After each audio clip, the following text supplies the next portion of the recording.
Notes and Queries, number 169, January 22, 1853. By various. In delving among what may be termed the popular religious literature of the latter years of the Commonwealth, an early part of the reign of Charles, we become aware of the existence of a kind of nightmare which the public of that age were evidently laboring under, a strong and vivid impression that some terrible calamity was impending over the metropolis. Puritanic tolerance was sorely tried by the license of the new court, and the pulpits were soon filled with enthusiasts of all sects, who railed in no measured terms against the monster city, the city Babylon, the bloody city, as they loved to term her, proclaiming with all the fervor of fanaticism that the measure of her iniquities was well nigh full, and the day of her extinction at hand. The press echoed the cry, and for some years before and after the Restoration, it teemed with warnings and visions, in which the approaching destruction is often plainly predicted. One of the earliest of these prefigurations occurs in that Leviathan of sermons, God's Plea for Nineveh, or London's Precedent for Mercy, by Thomas Reeve, London, 1657. Speaking of London, he says, "It was Troy Novant, it is Troy le Grand, and it will be Troy el Extinct." Page 217.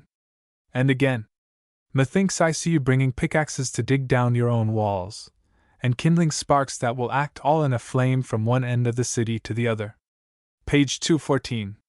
And afterwards, in a strain of rough eloquence, "This goodly city of yours all in shreds, ye may seek for a threshold of your antient dwellings, for a pillar of your pleasant habitations, and not find them.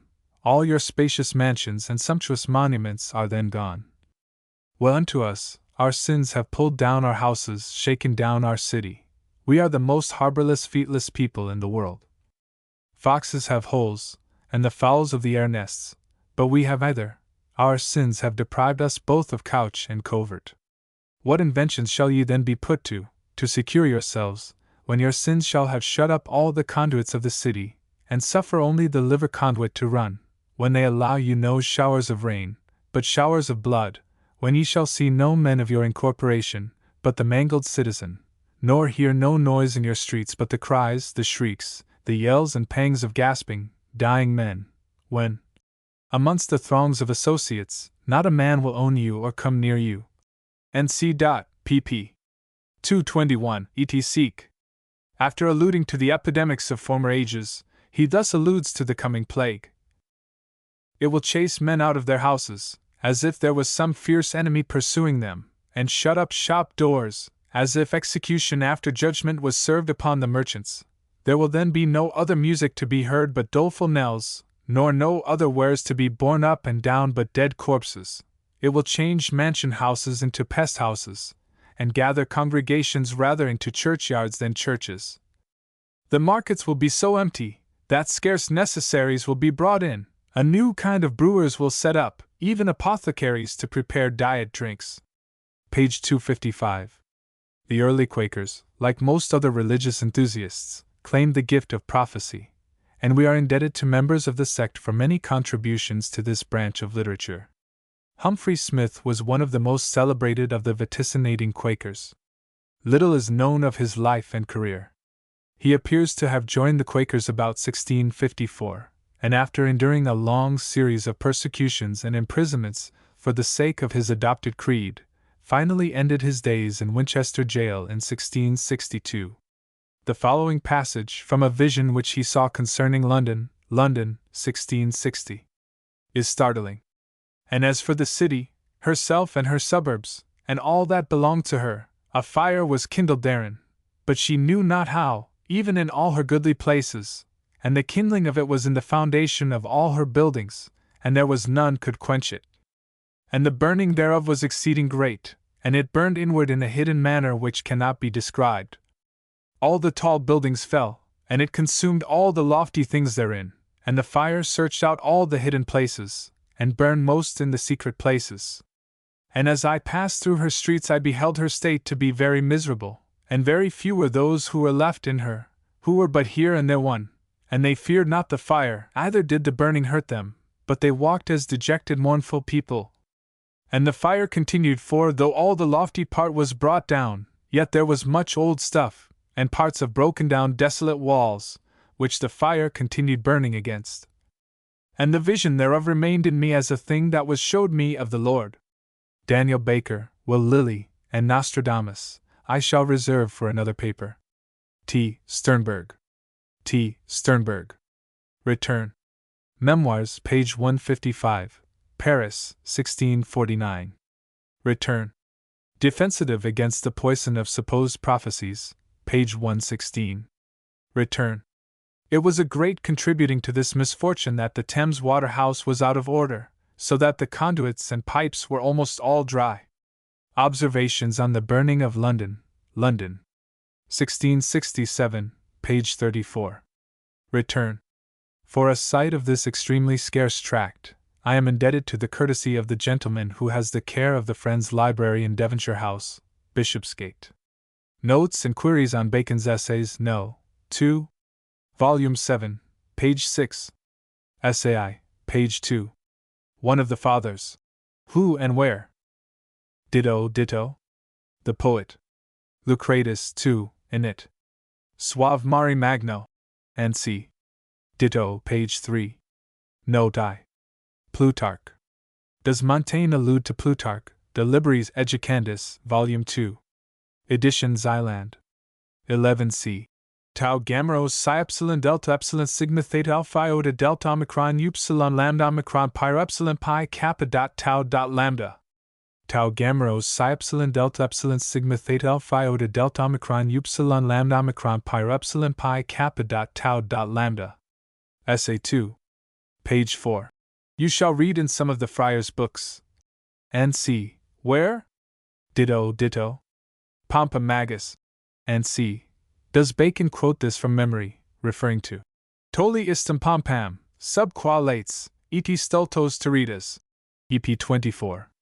Volume 2. Page 92, edition Elzev. 1672. Ditto, page 5. We read, and see, tac. Hist. 2. 49. Quidem militas juxta rogum interfecer sc, non noxa nec obi medum, sed emulation decoris et caritate principis. Cf. Sutan. Vit.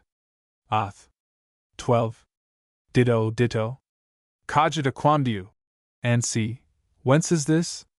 Ditto, ditto. Augustus Caesar died. And see. Suit. Vit. Octave. 99. Ditto, ditto. Tiberius in dissimulation. Tac. And 6. 50. Ditto, ditto. Vespasian. Suit. Vit. Vespas. 23. Ditto, ditto. Galba. Tac. Hist. I. 41. Ditto, ditto. Septimus Severus. Whence is this? Ditto, page 6. Note M. In the 10th satire of Juvenal.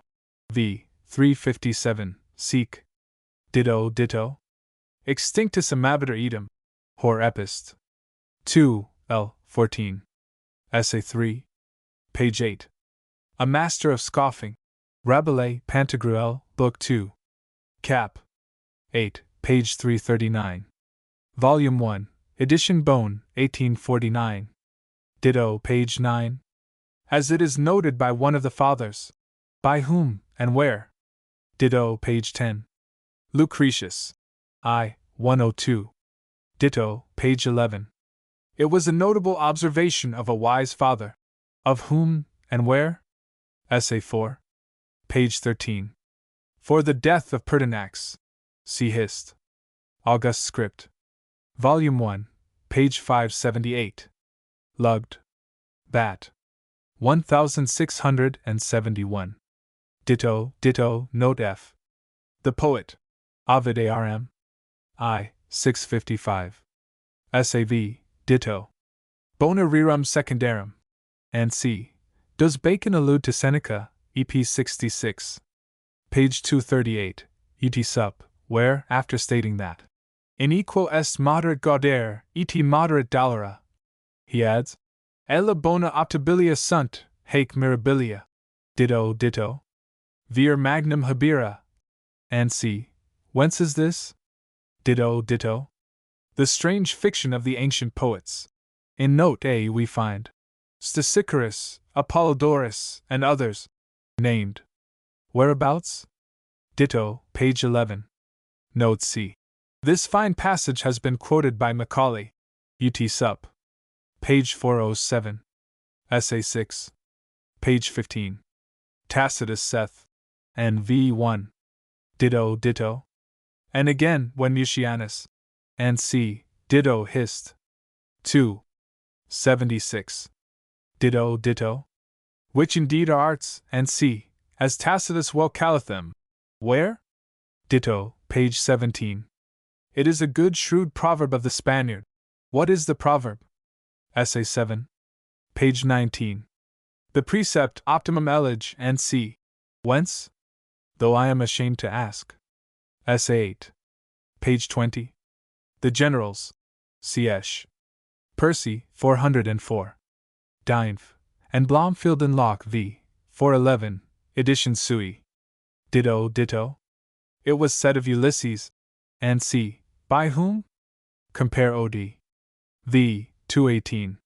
Ditto, page 21. He was reputed. And C. Who? To be continued. P. J. F. Gantolin B.A. P. J. F. Gantolin. Folklore. Irish superstitious customs. The following strange practices of the Irish are described in the MS. of the 16th century, and seem to have a pagan origin. Upon my eve they will drive their cattle upon their neighbour's corn, to eat the same up. They were wont to begin from the rast, and this principally upon the English churl. Unless they do so upon my day, the which hath power upon their cattle all the year following. The next paragraph observes that they spit in the face, sirrah, she spat in lady face. Spencer alludes to spitting on a person for luck, and I have experienced the ceremony myself. H. Charm for warts. I remember in Leicestershire seeing the following charm employed for removal of a number of warts on my brother, then a child about 5 years old. In the month of April or May he was taken to an ash tree by a lady, who carried also a paper of fresh pins. One of these was first struck through the bark, and then pressed through the wart until it produced pain. It was then taken out and stuck into the tree. Each wart was thus treated, a separate pin being used for each. The warts certainly disappeared in about 6 weeks. I saw the same tree a year or two again, when it was very thickly studded over with old pins, each the index of a cured wart. T. J. Liverpool. The Devil. According to the superstition of the West Countries, if you meet the devil, you may either cut him in half with a straw, or force him to disappear by spitting over his horns. Essays on His Own Times by S. T. Coleridge, Volume 3. Page 967. J. M. B. If you sing before breakfast, you will cry before supper. If you wish to have luck, never shave on a Monday. J. M. B. Winter Thunder. And C. I was conversing the other day with a very old farmer on the disastrous rains and storms of the present season, when he told me that he thought we had not yet seen the worst, and gave as a reason the following proverb: Winter thunder and summer flood bode England no good. H. T. In Gatestone Hall, Essex. Malta, the burial place of Hannibal. Malta affords a fine field for antiquarian research, and in no part more so than in the neighbourhood of Civitavecchia, where for some distance the ground is dotted with tombs which have already been opened. Here, in ancient times, was the site of a burial place, but for what people, or at what age, is now unknown, and here it is that archaeologists should commence their labors, that in the result they may not be disappointed. In some of the tombs which have been recently entered in this vicinity, fragments of linen cloth have been seen, in which bodies were enveloped at the time of their burial, in others glass, and earthen candlesticks, and jars, hollow throughout and of a curious shape, while in a few were earrings and finger rings made of the purest gold, but they are rarely found. There cannot be a doubt that many valuable antiquities will yet be discovered, and in support of this presumption I would only refer to those now known to exist: the Giant's Tower at Gozo, the huge tombs in the Benjema Hills, and those extensive and remarkable ruins at Crendy, which were excavated by order of the late Sir Henry Bouverie, and remain as a lasting and honorable memento of his rule, being among the number. An antiquary, being at Malta, cannot pass a portion of an idle day more agreeably than in visiting some singular sepulchral chambers not far from notable, which are built in a rocky eminence, and with entrances several feet from the ground. These are very possibly the tombs of the earliest Christians, who tried in their erection to imitate that of our Savior, by building them in the form of caves, and closing their portals with marble or stone. When looking at these tombs from a terrace near the cathedral, we were strongly reminded of those which were seen by our lately deceased friend Mr. John L. Stevens, and so well described by him in his Incidents of Travel in Eastern Lands. Had we time or space, we should more particularly refer to several other interesting remains now scattered over the island, and among them, to that curious sepulchre not a long time ago discovered in a garden at Rabato. We might write of the inscription on its walls, in pace posita sunt, and of the figures of a dove and hare which were near it, to show that the ashes of those whom they buried there were left in peace. We might also make mention, more at length, of a tomb which was found at the Point Beni Issa in 1761, having on its face a Phoenician inscription, which Sir William Drummond thus translates: "The interior room of the tomb of Venable, illustrious in the consummation of calamity. He was beloved. The people, when they are drawn up in order of battle, weep for Venable the son of Bar Malik." Sir Grendel Temple remarks that the great Carthaginian general is supposed, by the Maltese, to have been a native of their island, and one of the Bar China family, once known to have been established in Malta, while some writers have stated that his remains were brought from Bithynia to this island, to be placed in the tomb of his ancestors, and this supposition, from what we have read, may be easily credited. Might I ask if there is any writer, ancient or modern, who has recorded that Malta was not the burial place of Hannibal? W. Malta. Minor notes. Waterloo. I do not know whether, in any of the numerous lives of the late Duke of Wellington, the following fact has been noticed.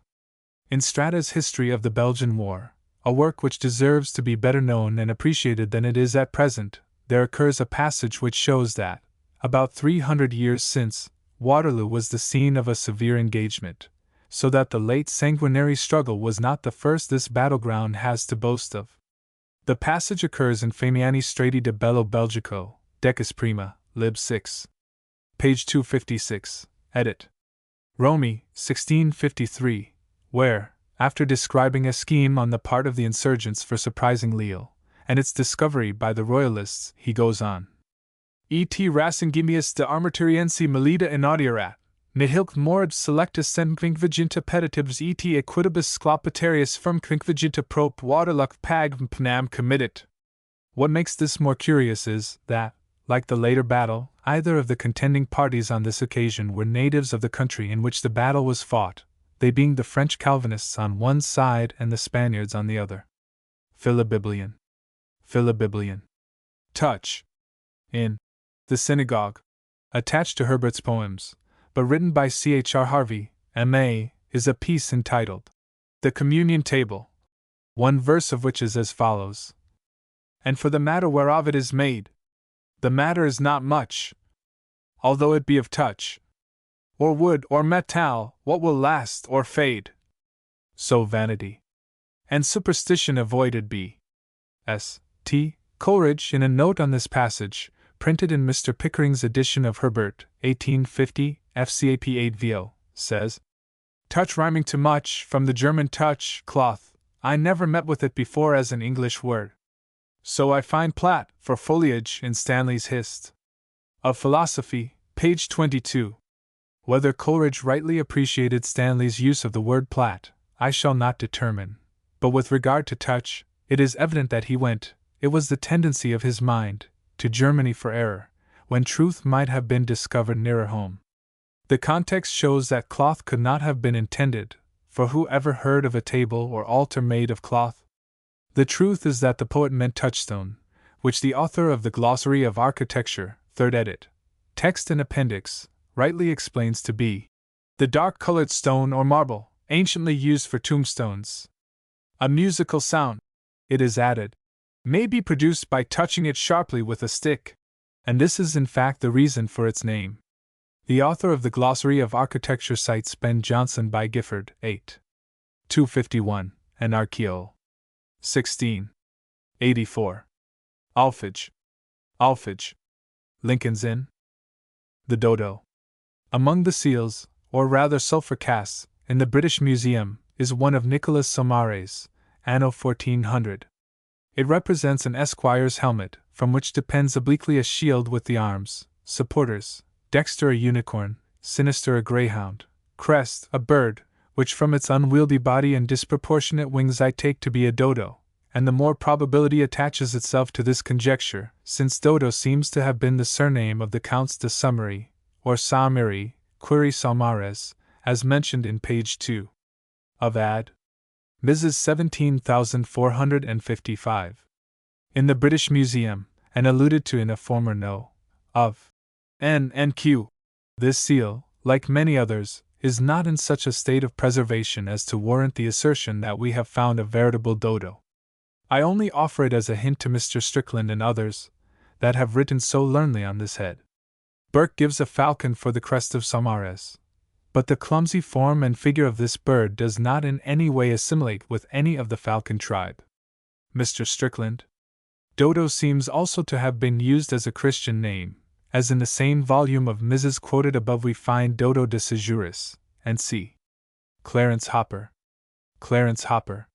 Francis I. Mention has been made in N&Q. of Francis I as celebrated. Taut est perdu hormus Eleonore. But the beauty of that phrase is lost in its real position, a long letter to Louisa of Savoy, his mother. The letter is given at full length in Sismondi's Histoire de Francais. M. Mayel. Queries. Dr. Anthony Marshall. In 1662 Anthony Marshall, D.D., was rector of Botsford and Leicestershire. Nichols adds a query after his name, whether he were of the Bishop of Exeter's family? And a note, that Anthony Marshall was created D.D. at Cambridge in 1661 by royal mandate, Hist. Leek, Vol. 2. Page 77. And again, Dr. Anthony Marshall preached a visitation sermon at Melton in 1667, August 11th. I do not find that any bishop of Exeter bore the name of Marshall except Henry Marshall in 1191, of course too far back to suppose that the query could refer to him.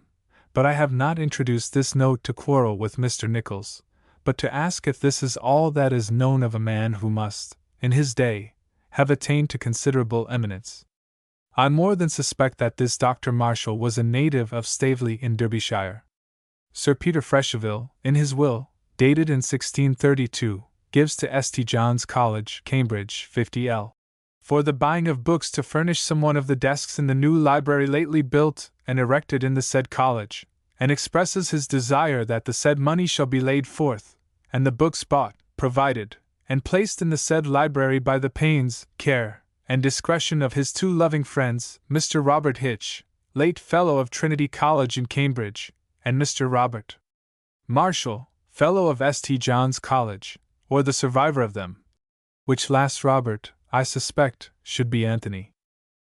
In 1677 Anthony Marshall, D.D., rector of Botsford, was a subscriber of 10l.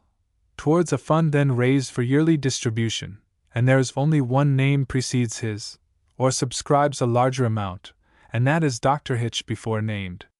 Mr. Bagshaw, in his Spiritualibus Pecci, 1701, page 61, referring to Thomas Stanley, one of the ejected ministers, says, Mr. Stanley was born at Dackmonton, 3 miles from Chesterfield, where he had part of his education, as he had another part of it at Staley, not far from it. His noted schoolmaster was one Mr. Marshall, whose brother made a speech to King James I. Is there any means of corroborating this incident? In 1682 I observed the name of Dr. Marshall amongst the King's chaplains in ordinary, and a Dr. Marshall, perhaps the same individual, Dean of Gloucester, but whether identified in the doctor about whom I inquire, remains a query. U. J. S. Sheffield. Return. There is a Latin epigram, by R. Marshall of St. John's College, Cambridge, prefixed to John Hall's poems, published in 1646. Edition. Ed. Lindy's meaning of. We are told by B that Lindisfarne, now Holy Island, derives the first part of its name from the small brook Lindys, which at high water is quite invisible, being covered by the tide, but at low water is seen running briskly into the sea. Now I should be glad to know the precise meaning of Lindy's. We are informed by etymologists that Lin or Lin, in names of places, signifies water in any shape, as lake, marsh, or stream, but what does the adjunct dis mean? Some writers assert that Lindy's signifies the linden tree, thus making the sound an echo to the meaning, and hence they assume that Lindesey in Lincolnshire must signify an isle of linden trees. But it is very doubtful that such a tree ever existed in Lincolnshire anterior to the Conquest. The linden is rather a rare tree in England, and the two principal species, the Tilia europaea and the Tilia grandifolia, are said by botanists not to be indigenous to this country, but to have been introduced into our island at an early period to adorn the parks of the nobles, and certainly not till after the Conquest. Dr. Henry, in his History of Britain, Volume 4, gives the meaning of Marsh Isle to Lindsey, and of Lake Colony to Lincolnia. This I consider the most probable signification to a district that abounded in marshes at that early period, when the rude Briton or the Saxon applied names to places the most consonant to the aspects they afforded them, nor is it likely they would give the name of linden tree to a small brook, where such a tree never could have grown. As to the antiquity of the name of Lindy's or Lindesey, I should say linden tree must be of comparatively modern nomenclature. I should, however, be glad to have the opinion of some of your better informed etymologists on the meaning of the word, as it may decide a point of some importance in genealogy. J. L. Barrick. Minor Queries. Smock Marriage in New York. In a curious old book, entitled The Interesting Narrative of the Life of Alanda Equiano, or Gustavus Vassa, the African, written by himself, and published in London, by subscription, in 1789, I find the following passage. While we lay here, New York, AD 1784, a circumstance happened which I thought extremely singular.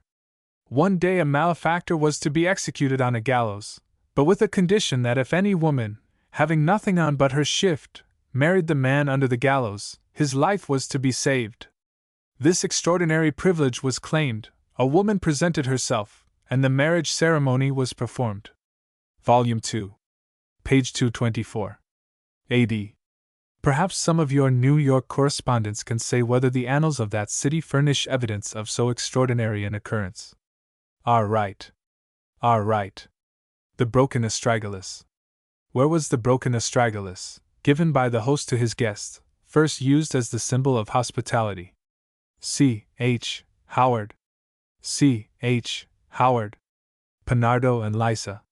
Who is the author of a poem, the title page of which is wanting, called The History of Pinardo and Lysa, unpaged, in 17 capits, with poems recommendatory, by Drummond of Hawthornden and others, small 4-2, containing many Scotticisms. E.D. St. Adolphe, Volume 5, pages 566-567. Capgrave, quoting John of Tynemouth, says, Sanctum igitur Adolphum audita aegis fama ad trajectensum ecclesiam in episcopum rex sublimavit. Trajectensum. Query 1. Who is the rex here mentioned? Query 2. Trajectium. Ought this to be applied to Utrecht, or Maastricht, or either? Literally it is. On the other side of the water. A.B. St. Bodolph, Volume 5, pages 566-567. Your correspondent C. W. G. says, His, St. Bodolph's, life was first put into regular form by Fulkerd. Fulkerd tells us what his materials were. An early MS. of this life is in the Harleian collection, number 3097. It was printed by Capgrave in the Legenda Nova. Query: Fulkerd's Life of the Saint, or the Life by some other person, John of Tynemouth to wit? A.B. Tennyson. Mr. Gofillon, in his Literary Gallery, speaking of that fine poem, The Two Voices, says that the following line, "You scarce could see the grass for flowers," page 308, L. 18, 7th edit, is borrowed from one of the old dramatists. Could you or any of your correspondents tell me what the line is? As also the Latin song referred to in Edwin Morris, "Shall not love to me," as in the Latin song I learned at school. Sneeze out a full God bless you right and left? Page 231. L. 10, 7th edit. My last Tennyson query is about the meaning of "She to me was proxy wedded with a bootless calf at 8 years old." Princess, page 15. L. 18, 4th edit. H. J. J. Liverpool. Ma Nanette. And C. Can any of your French readers tell me the continuation, if continuation there be, of the following charming verses, as also where they come from? Ma Nanette quators ans. Trois mois quelques chose. Sun taint estem printemps. Esse bouche en rose. H. J. J. Astronomical query. You style your paper a medium of communication between literary men, and C. I trust this does not exclude one of my sex from seeking information through the same channel. We have had additions to our solar system by the discovery of 4 planets within the last few years. Supposing that these planets obey the same laws as the larger ones, they must be at all times apparently moving within the zodiac, and considering the improvements in telescopes within the last 70 years, and the great number of scientific observers at all times engaged in the pursuit of astronomy both in Europe and North America, I am at a loss to understand why these planets were not discovered before. I suppose we may not consider them as new creations attached to our solar system, because the law of perturbations on which Mr. Herschel discourses at length, in the 11th chapter of his treatise on astronomy, would seem to demonstrate that they would interfere with the equilibrium of the solar system. Would some of your scientific contributors condescend to explain this matter, so as to remove the ignorance under which I labor in common with, I believe, many others? Leonora. Liverpool. Chaplains to noblemen. Under what statute, if any, do noblemen appoint their chaplains? And is there any registry of such appointments in any archiepiscopal or episcopal registry? X. More queries. When More some years had chancellor been, no more suits did remain. The same shall never more be seen, till More be there again. I infer from the first lines of this epigram that Sir Thomas More, by his unremitting attention to the business of the Court of Chancery, had brought to a close, in his day, the litigation in that department. Is there any authentic record of this circumstance? Are there, at the present day, any male descendants of Sir Thomas More, so as to render possible the fulfillment of the prophecy contained in the last 2 lines? Henry H. Breen. St. Lucia. Heraldic query. To what families do the following bearings belong? 1. 2 lions passant, on a chief 3 spheres, I think, mounted on pedestals, a mullet for difference. The crest is very like a lily reversed. 2. Ermine, a bull passant, crest, a bull passant, initials. C. G. U. J. S. Sheffield. By prudence guided. And C. Can any of the readers of N and Q supply me with the words deficient in the following lines, and inform me from what author they are quoted? I met with them on an old decaying tomb in one of the churchyards in Sheffield. By prudence guided, undefiled in mind, of pride unconscious, and of soul refined. Conquest. Subdue. With dot in view. Here. The heaven-born flame. Which, from whence it came. W. S. Sheffield. Lawyer's bags. I find it stated by Colonel Landman, in his memoirs, that prior to the trial of Queen Caroline, the color of the bags carried by barristers was green, and that the change to red took place at, or immediately after, the event in question. I shall be glad of any information both as to the fact of such change having taken place, and the circumstances by which it was brought about and accompanied. J. Stj. Y. Wellbank. Master family. Can you refer me to any one who may be able to give me information respecting the earlier history of the family of Master or Maester, of Kent, prior to 1550, and any suggestions as to its connection with the French or Norman family of Maester or de Maester? This being a query of no public interest, I enclose a stamped envelope, according to the wish expressed by you in a recent number. George S. Master. George S. Master. Welshampton, Salop. Passage in Wordsworth. Can any of your correspondents find an older original for Wordsworth's graceful conceit, in his sonnet on Walton's lines? There are no colors in the fairest sky, as fair as these, the feather whence the pen was shaped that traced the lives of these good men, dropped from an angel's wing. Then the following, whose noble praise deserves a quill plucked from an angel's wing. Dorothy Berry, in a sonnet prefixed to Diana Primrose's chain of pearl, a memorial of the peerless graces, N.C. of Queen Elizabeth, published London, 1639, a tract of 12 pages. M. Mayell. M. Mayell. Edinburgh. Govett family. Can you inform me for what town or county Sir Govett Bart was Member of Parliament in the year 1669, and what were his armorial bearings?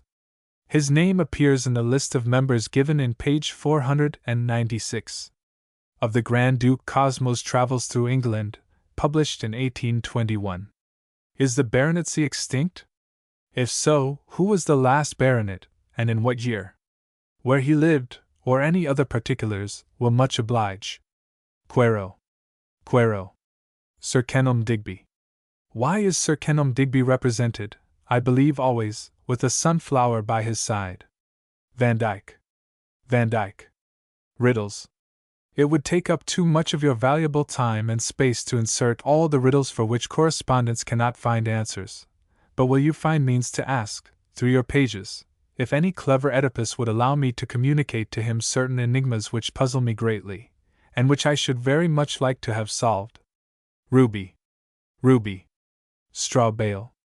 Fielding, in his Life of Jonathan Wild, Book I, Chapter 2, relates that Jonathan's aunt Charity took to husband an eminent gentleman, whose name I cannot learn, but who was famous for so friendly a disposition that he was bail for above 100 persons in 1 year. He had likewise the remarkable humor of walking in Westminster Hall with a straw in his shoe. Humor. What was the practice here referred to, and what is the origin of the expression, a man of straw, which is commonly applied to any one who appears, or pretends to be, but is not, a man of property? Straw bail is, I believe, a term still used by attorneys to distinguish insufficient bail from justifiable or sufficient bail. J. Llewellyn Curtis. J. Llewellyn Curtis. Wages in the West in 1642. The Marquis of Hertford and Lord Paulet were very active in the West in the year 1642. In the famous collection of pamphlets in the British Museum, 113, 69, is contained Lord Paulet's speech at Wells, Somerset. His lordship, with many imprecations, oaths, and execrations, in the height of fury, said that it was not fit for any yeoman to have allowed him from his own labours any more than the poor moiety of £10 a year, and when the power shall be totally on their side, they shall be compelled to live on that low allowance, notwithstanding their estates are gotten with a great deal of labour and industry. Upon this the people attempted to lay violent hands upon Lord Paulet, who was saved by a regiment marching in or by at the moment. What was Lord Paulet's precise meaning? Do we not clearly learn from the above that the Civil War was due to more than a mere choosing between king and parliament among the humbler classes of the remote country districts? George Roberts. George Roberts. Literary Frauds of Modern Times. In a work by Bishop, now Cardinal, Wiseman, entitled The Connection Between Science and Revealed Religion, 3rd edition, Volume 2, page 270, occurs the following remark. The most celebrated literary frauds of modern times, the history of Formosa, or, still more, the Sicilian Code of Vela, for a time perplexed the world, but were in the end discovered. Will you, or any of your readers, kindly refer me to any published account of the frauds alluded to in this passage? I have a faint remembrance of having read some remarks respecting the Code of Vela, but am unable to recall the circumstances.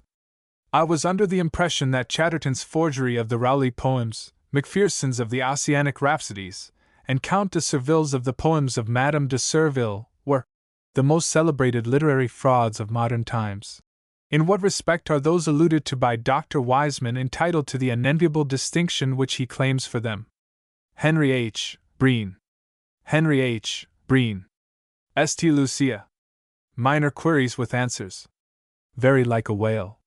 What is the origin of this expression? It occurs in the following doggerel verses, supposed to be spoken by the driver of a cart laden with fish.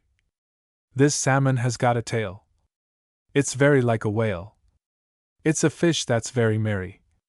They say it's catched at Derry. It's a fish that's got a heart. It's catched and put in Dugdale's cart. Henry H. Breen. Henry H. Breen. St. Lucia. This expression occurs in Hamlet, Act 3. Sc. 2. Hamlet. Do you see yonder cloud, that is almost in shape of a camel? Polonius. By the mass, and 'tis like a camel, indeed. Hamlet. Methinks it is like a weasel. Polonius. It is backed like a weasel. Hamlet. Or like a whale? Polonius. Very like a whale. Since Shakespeare's time, it has been used as a proverb in reply to any remark partaking of the marvelous. Wednesday a litany day. Why is Wednesday made a litany day by the Church? We all know why Friday was made a fast, but why should Wednesday be sacred? Anon. Anon. Wednesdays and Fridays were kept as fasts in the primitive Church, because on the one our Lord was betrayed, on the other crucified. See Mant and Wheatley. Thy Spirit, Independence. And see, could you, or any of your readers, inform me where are the following lines? Thy Spirit, Independence, let me share. Lord of the lion heart and eagle eye, thy steps I'll follow with my bosom bare, nor heed the storm that howls along the sky. I quote from memory. H. In Smollett's Ode to Independence. Hob and nob. Meaning of. What is the origin of these words as verbs, in the phrase hob or nob, which means, as I need not inform your readers, to spend an evening tippling with a jolly companion? What is the origin of nob? And is either of these two words ever used alone? C. H. Howard. C. H. Howard. Edinburgh. This phrase, according to Groves, originated in the days of good Queen Bess. When great chimneys were in fashion, there was at each corner of the hearth, or grate, a small elevated projection, called hob, and behind it a seat. In wintertime the beer was placed on the hob to warm, and the cold beer was set on a small table, said to have been called the nob, so that the question, will you have hob or nob? Seems only to have meant, will you have warm or cold beer? I.e. beer from the hob, or beer from the nob. But Nares, in his glossary, sv hab or nab, with much greater reason, shows that hob or nob, now only used convivially, to ask a person whether he will have a glass of wine or not, is most evidently a corruption of the old hab-nab, from the Saxon haben, to have, and naban, not to have, in proof of which, as Nares remarks, Shakespeare has used it to mark an alternative of another kind. And his incensement at this moment is so implacable, that satisfaction can be none but by pangs of death and sepulchre. Hob, nob is his word, gived or taked. Twelfth Night, Act 3. Sc. 4. Replies. Wellesley Pedigree. Volume 6. Pages 508. 585. There is an anxiety to obtain further particulars on this interesting subject, and I have searched my genealogical Mrs. collections for such. The result has extended farther than I could have wished, but while I am able to furnish dates and authorities for hitherto naked statements, I have inserted 2 or 3 links of descent not before laid down. A member of the Somersetshire Wellesleys is said to have accompanied Henry II to Ireland. Walleran or Walter de Wellesley, living in Ireland in 1230, Lynch feud. Dig. Witnessed a grant of certain townlands to the Priory of Christ Church about 1250, Registry of Christ Church, while it is more effectively stated that he then endowed the Priory of All Saints with 60 a of land within the manor of Crua, which then belonged, with other estates, to his family, and that he gave to the said priory free common of pasture, of wood and of turbary, over his whole mountain there. His namesake and son, according to Lynch feud. Dig. Walran de Wellesley. was in 1302 required, as one of the Fideles of Ireland, by 3 several letters, to do service in the meditated war in Scotland, Parliament Writs, Volume 1, page 363, and in the following year he was slain, ms. Book of Obits, tcd. The peerage books merge these 2 Wallerans in one. William de Wellesley, who appears to have been son to Walleran, was in 1309 appointed constable of the castle of Kildare, Rot. Pat. Cancel Hib, which he maintained when besieged by the Bruces in their memorable invasion of Ireland, and their foray over that county. For these and other services to the state he received many lucrative and honourable grants from the crown, and was summoned to Parliament in 1339. In 1347 he was slain at the siege of Calais. Obits tcd. Sir John de Wellesley, knight, son of William, having performed great actions against the O'Tooles and O'Byrnes of Wicklow, had grants of sundry wardships and other rewards from the year 1335. In 1343 he became one of the sureties for the appearance of the suspected Earl of Desmond, on whose flight Sir John's estates were seized to the crown and withheld for some years. Lynch's feud. Dig. His successor was another John de Wellesley, omitted in the peerage books, but whose existence is shown by Close Roll 29 and 30 EDW. 3. Ch. He died about the year 1355. William Wellesley, son of John, was summoned to great councils and parliaments of Ireland from 1372. He was also entrusted by the king with various important commissions and custodies of castles, lands, and wards, Pat and Rolls c.h. In 1386 he was Sheriff of Kildare, and Henry IV. renewed his commission in 1403. Richard, son and heir of William de Wellesley, as proved by Rot. Pat. 1 Henry IV, cancel Hib. Mary Johanna, daughter and heiress of Sir Nicholas de Castlemartin, by whom the estates of Dangon, Mornington, and C. passed to the Wellesley family. He and his said wife had confirmation of their estates in 1422. Rot. Pat. 1 Henry VI, c. h. He had a previous grant from the Treasury by order of the Privy Council, in consideration of his long services as Sheriff of the County of Kildare, and yet more actively in the wars of Munster, Meath, and Leinster, with men, horses, arms, and money. Rot. Clause 17 Rick. 2. C. H. In 1431 he was specially commissioned to advise the Crown on the state of Ireland, and was subsequently selected to take charge of the castle of Athy as the fittest person to maintain that fortress and key of the country against the malice of the Irish enemy. Rot. Pat. Et Clause 9 Henry VI, c. h. In resisting that malice, he fell soon after. The issue of Sir Richard de Wellesley by Johanna were William Wellesley, who married Catherine, and dying in 1441 was succeeded by his next brother, Christopher Wellesley, whose recorded fealty in the same year proves all the latter links, his succession to William as brother and heir, and the titles of Johanna as widow of his father Richard, and of Catherine as widow of William, to dower off said estates. Rot. Clause 19 Henry VI, c. h. At and previous to this time, another line of this family, connected as cousins with the house of Dangon, flourished in the Company Kildare, where they were recognized as Palatine barons of Norwich to the close of the 17th century. William Wellesley of Dangon was the son and heir of Christopher.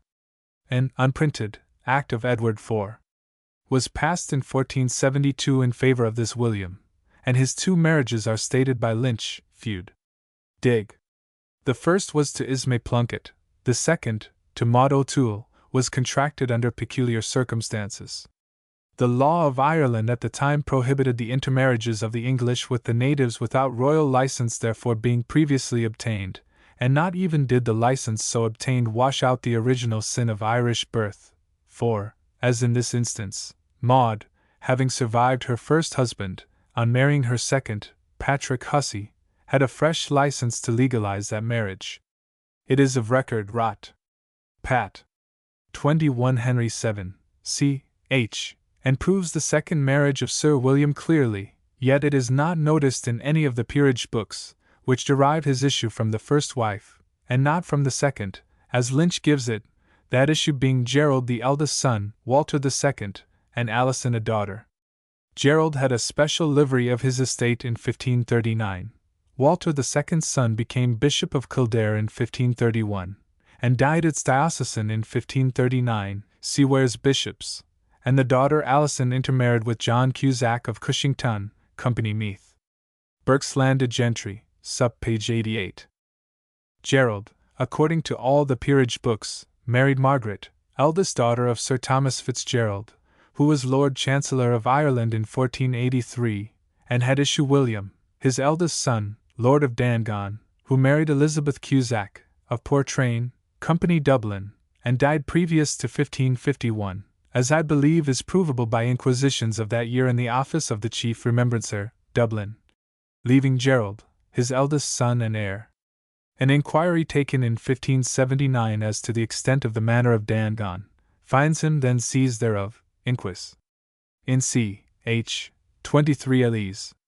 Previous to this he appears a party in conveyances of record, as in 1564, and c. He had a son Edward, not mentioned in the peerage books, who joined in a family conveyance of 1599, and soon after died, leaving a son, Valerian Wellesley. Gerald himself died in 1603, leaving said Valerian, his grandson and heir, then aged 10, inquis. 5 Jack I. in Rolls' office, and married, adds the Inquisition, and Lynch, in his Feudal Dignities, gives interesting particulars of the betrothal of this boy, and his public repudiation of the intended match on his coming to age. This Valerian is traced through Irish records to the time of the Restoration. He married first Maria Cusack, by whom he had William Wellesley, his eldest son, and second, and fourth, otherwise Cusack, widow of Sir Ambrose IV, as shown by an inquisition of 1637, in the Rolls' Office, Dublin. William Wellesley, son and heir of Valerian, married Margaret Kemp, peerage books, and by her had Gerald Wellesley, who on the Restoration petitioned to be restored to his estates, and a decree of innocence issued, which states the rights of himself, his father, and his grandfather in Dingen. This Gerald married Elizabeth, eldest daughter of Sir Dudley Colley, and their first daughter was baptized in 1663 by the name of Margaret, some evidence, in the courtesy of christenings, of Gerald's mother being Margaret. Registry of St. Wibbigs. Gerald was a suitor in the Court of Claims in 1703. He left 2 sons. William the eldest died s.p. and was succeeded by Garrett, his next brother, who died also without issue in 1728, having bequeathed all the family estates to Richard Colley, second son of the aforesaid Sir Dudley Colley, and testator's uncle, enjoining upon said Richard and his heirs male to bear thenceforth, as they succeeded to the estates, the name and arms of Wellesley.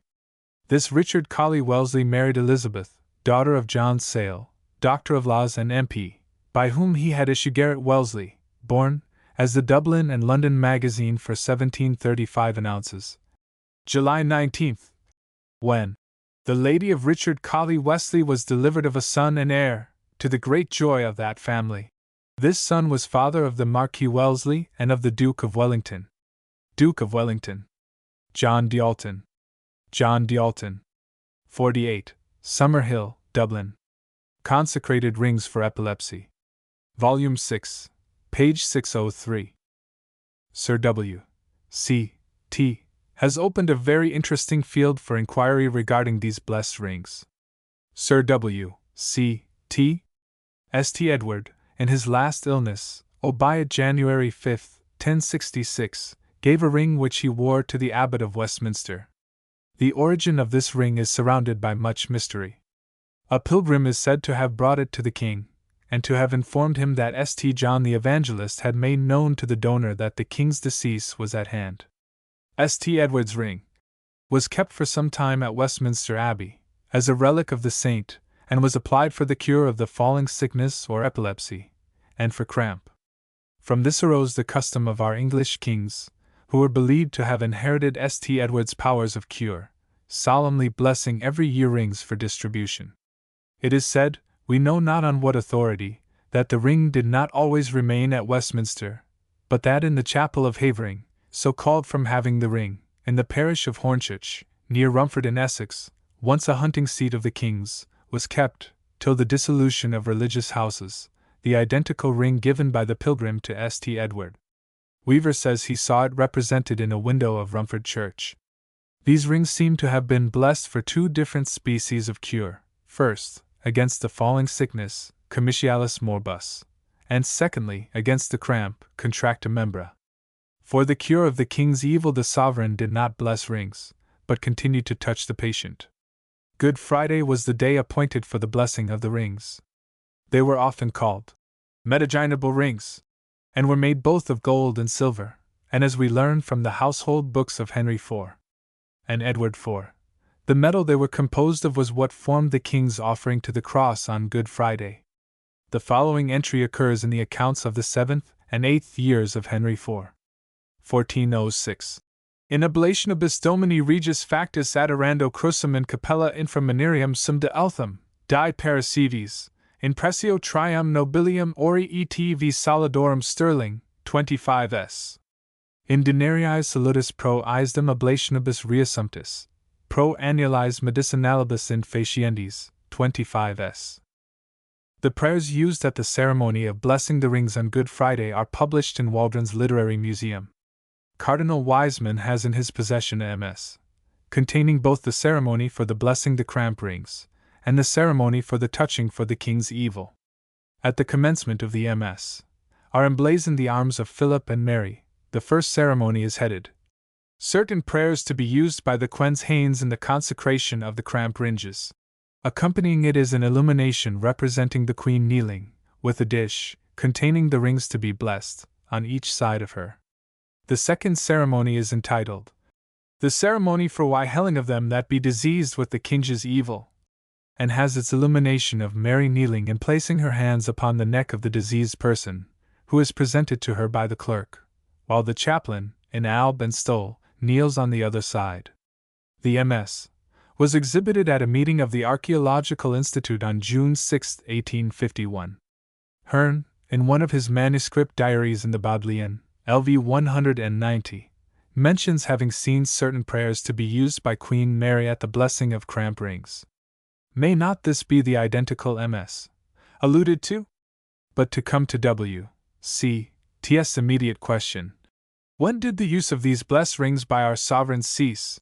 The use never ceased till the change of religion. In addition to the evidence already given of the custom in the 15th century, may be added several testimonies of its continuance all through the 16th century. Lord Berners, when ambassador to the Emperor Charles V., writing, To my Lord Cardinal's Grace, from Saragossa, June 31, 1518, says, If your Grace remember me with some cramp RYNGS, ye shall do a thing much looked for, and I trust to bestow thane well with God's grace. Harl. MS. 295, F. 119. See also Polydore Virgil, Hist. I. 8, and Harpsfield. Andrew Boord, in his Introduction to Knowledge, mentions the blessing of these rings. The Kinges of England doth hallow every year cramp ringes, why which ringes wern on one's finger doth help them whych hath the cramp. And again, in his Breviary of Health, 1557, f. 166, mentions as a remedy against the cramp. The King's Majesty hath a great help in this matter, in haloing cramp rings, and so given without money or petition. A curious remnant or corruption of the use of cramp rings is given by Mr. G. Roquode, who says that in Suffolk, the use of cramp rings as a preservative against fits is not entirely abandoned. Instances occur where 9 young men of a parish each subscribe a crooked sixpence, to be molded into a ring, for a young woman afflicted with this malady. History, N.C., 1838, Intrad. Page 26. Sirep. Turner's View of Lambeth Palace. Volume 7, page 15. L. E. X. inquires respecting the first work exhibited by the late J. M. W. Turner. R.A. The statement of the newspaper referred to was correct. The first work exhibited by Turner was a watercolor drawing of Lambeth Palace, and afterwards presented by him to a gentleman of this city, long since deceased. It is now in the possession of that gentleman's daughter, an elderly lady, who attaches no little importance to it. The fact is, that Mr. Turner, when young, was a frequent visitor at her father's house, and on such terms that her father lent Mr. Turner a horse to go on a sketching tour through South Wales. This lady has also 3 or 4 other drawings made at that time by Turner, one a view of Stoke Bishop, near Bristol, then the seat of Sir Henry Lippincott, Bart., which he made as a companion to the Lambeth Palace. Another is a small portrait of Turner by himself, of course when a youth.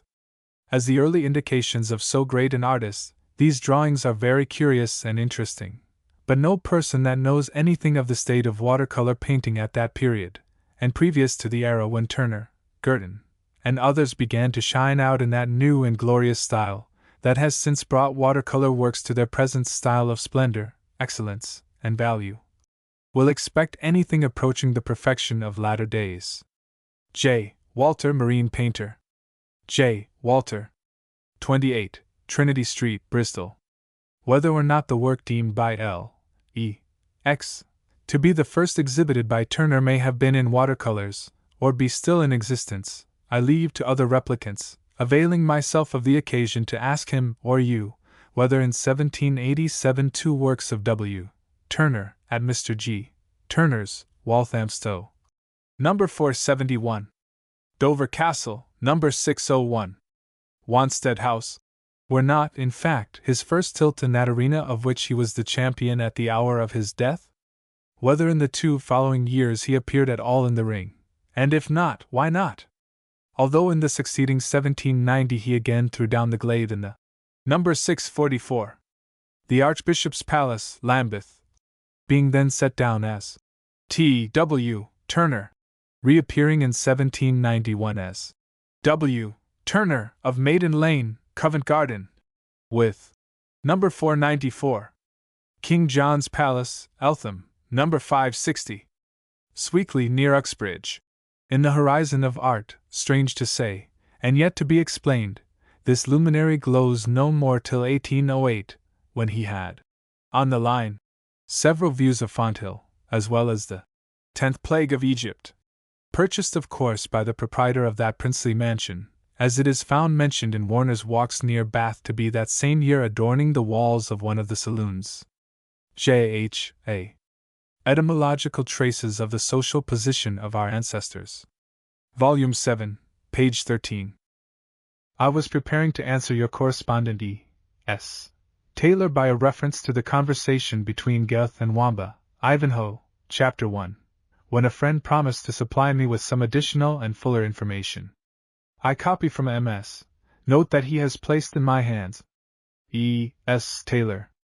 Nec cadem temera contigis puto quod animalia viva nominibus Germanicae origines vocimus, quorum tamen carnum in cibum paratam origines Gallici nominibus appellimus, puta, bovum, vacum, vitulum, ovum, porcum, aprum, ferrum, etc., an ox, a cow, a calf, a sheep, a hog, a boar, a deer, and c. Sed carnum bubulum, vitulinum, ovinum, porcinum, aprognum, farinam, etc., beef, veal, mutton, pork, brawn, venison, and c. Sed hinc id ordem putaverim, quod normani militus pascuus, caulus, haris, locis cabus vivorum animalium cura agibator, parsius esse immiscurant, quae attac antiqua nomina retinuerant, quam macellus, culinis, menses, epulis, ubi vel parabanter vel habanter sibi, ca attac nova nomina ab illis sunt adepti. Preface to Dr. Wallace's Grammatica Linguae Anglicani, 1653, quoted by Winning, Comparative Philology, page 270. Immiscurant. C. Forbes. C. Forbes. Temple. If your correspondent E. S. Taylor will refer to the romance of Ivanhoe, he will find in the first chapter a dialogue between Wamba the son of Witless, and Goethe the son of Beowulf, wherein the subject is fully discussed as to the change of names consequent on the transmutation of livestock, under the charge of Saxon herdsmen, into materials for satisfying the heroic appetites of their Norman rulers. It would be interesting to know the source from whence Sir Walter Scott derived his ideas on this subject, whether from some previous writer or Some odd corner of the brain. E. S. Taylor. A. R. X. Paisley. See Trench on Study of Words, 3rd edit, page 65. P. J. F. Gantolin B.A. P. J. F. Gantolin. Mr. Taylor will find in Peg's Anonymiana, Cent I. 38, and Cent 7. 95. Allusion to what he inquires after. Mr. Taylor. Thos. Lawrence. Thos. Lawrence. Goldsmith's Earmarks. Volume 6, page 604. In answer to Mr. Livet's query, as to the marks or letters employed by the Goldsmiths' Company to denote the year in which the plate was hallmarked, I subjoin a list of such as I am acquainted with, and which might with a little trouble be traced to an earlier period. I have also added a few notes relating to the subject generally, which may interest many of your readers. Mr. Livet's. In the year 1596, the Roman capital A was used, in 1597 B, and so on alphabetically for 20 years, which would bring us to the letter U, denoting the year 1615, the alphabet finishing every 20 years with the letter U or V. The next year, 1616, commences with the Old English letter, and is continued for another 20 years in the Old English capitals. In 1636 is introduced another alphabet, called Court alphabet. From 1656 to 1675.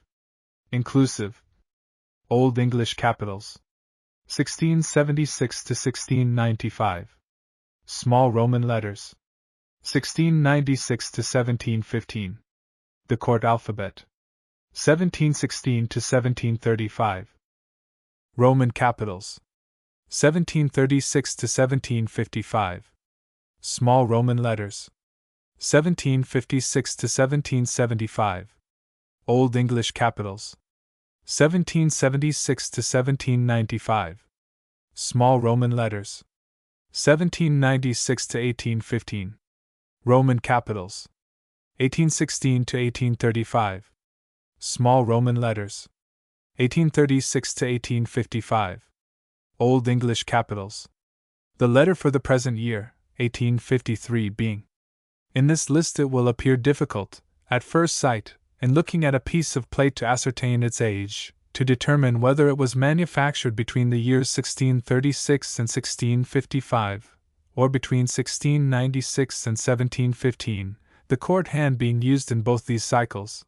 But, as will presently be mentioned, instead of the lion passant and leopard's head in the former, we shall find the lion's head erased, and Britannia, denoting the alteration of the standard during the latter period. The standard of gold, when first introduced into the coinage, was of 24 carats fine, that is, pure gold. Subsequently, it was 23½ and half alloy. This, after an occasional debasement by Henry VIII, was fixed at 22 carats fine and 2 carats alloy by Charles I, and still continues so, being called the Old Standard. In 1798 an act was passed allowing gold articles to be made of a lower or worse standard, viz., of 18 carats of fine gold out of 24. Such articles were to be stamped with the crown and the figures 18, instead of the lion passant. The standard of silver has always, with the exception of about 20 years, been 11 ounces 2 dwts, and 18 dwts. Alloy in the pound, this was termed sterling, but very much debased from the latter end of Henry VIII to the beginning of Elizabeth's reign. In the reign of William III, 1697, an act was passed to alter the standard of silver to 11 ounces 10 dwts and 10 dwts alloy, and instead of the usual marks of the lion and leopard's head, the stamps of this better quality of silver were the figure of a lion's head erased, and the figure of Britannia, and the variable letter denoting the date as before. This act continued in operation for 22 years, being repealed in 1719, when the standard was again restored. 11 ounces 10 dwts. A duty of 6 pence per ounce was imposed upon plate in 1719, which was taken off again in 1757, in lieu of which, a license or duty of 40 shillings was paid by every vendor of gold or silver. In 1784, a duty of 6 pence per ounce was again imposed, and the license still continued, which in 1797 was increased to 1 shilling, and in 1815 to 18 pence, at which it still remains. The payment of this duty is indicated by the stamp of the sovereign's head. All gold plate, with the exception of watch cases, pays a duty of 17 shillings per ounce, and silver plate 1 shilling and 6 pence, watch cases, chains, and a few other articles being exempted. The letters used as dates in the foregoing list, it must be remembered, are only those of the Goldsmiths' Hall in London, as denoted by the leopard's head crown. Other halls, at York, Newcastle, Lincoln, Norwich, Bristol, Salisbury, and Coventry, had also marks of their own to show the year, and have stamped gold and silver since the year 1423, perhaps earlier. Edinburgh, Glasgow, and Dublin have had the same privilege from a very early period, and more recently, Chester, Birmingham, and Sheffield. Thus it will be seen that 4 marks or punches are used on gold and silver plate, independent of the maker's initials or symbol, viz. The standard mark. For gold of the old standard of 22 carats, and silver of 11 ounces 2 dwts. A lion passant for England. A thistle for Edinburgh. A lion rampant for Glasgow. A harp crown for Ireland. For gold of 18 carats. A crown, and the figures 18. For silver of 11 ounces 10 dwts. A lion's head erased, and Britannia. The hall mark. A leopard's head crown for London. A castle for Edinburgh. Hibernia for Dublin. 5 lions and a cross for York. A castle for Exeter. 3 wheat sheaves and a dagger for Chester. 3 castles for Newcastle. An anchor for Birmingham. A crown for Sheffield. A tree and fish for Glasgow. The duty mark. The head of the sovereign, to indicate that the duty has been paid. This mark is not placed on watch cases, and c. The date mark, or variable letter, denoting the year as fixed by each hall.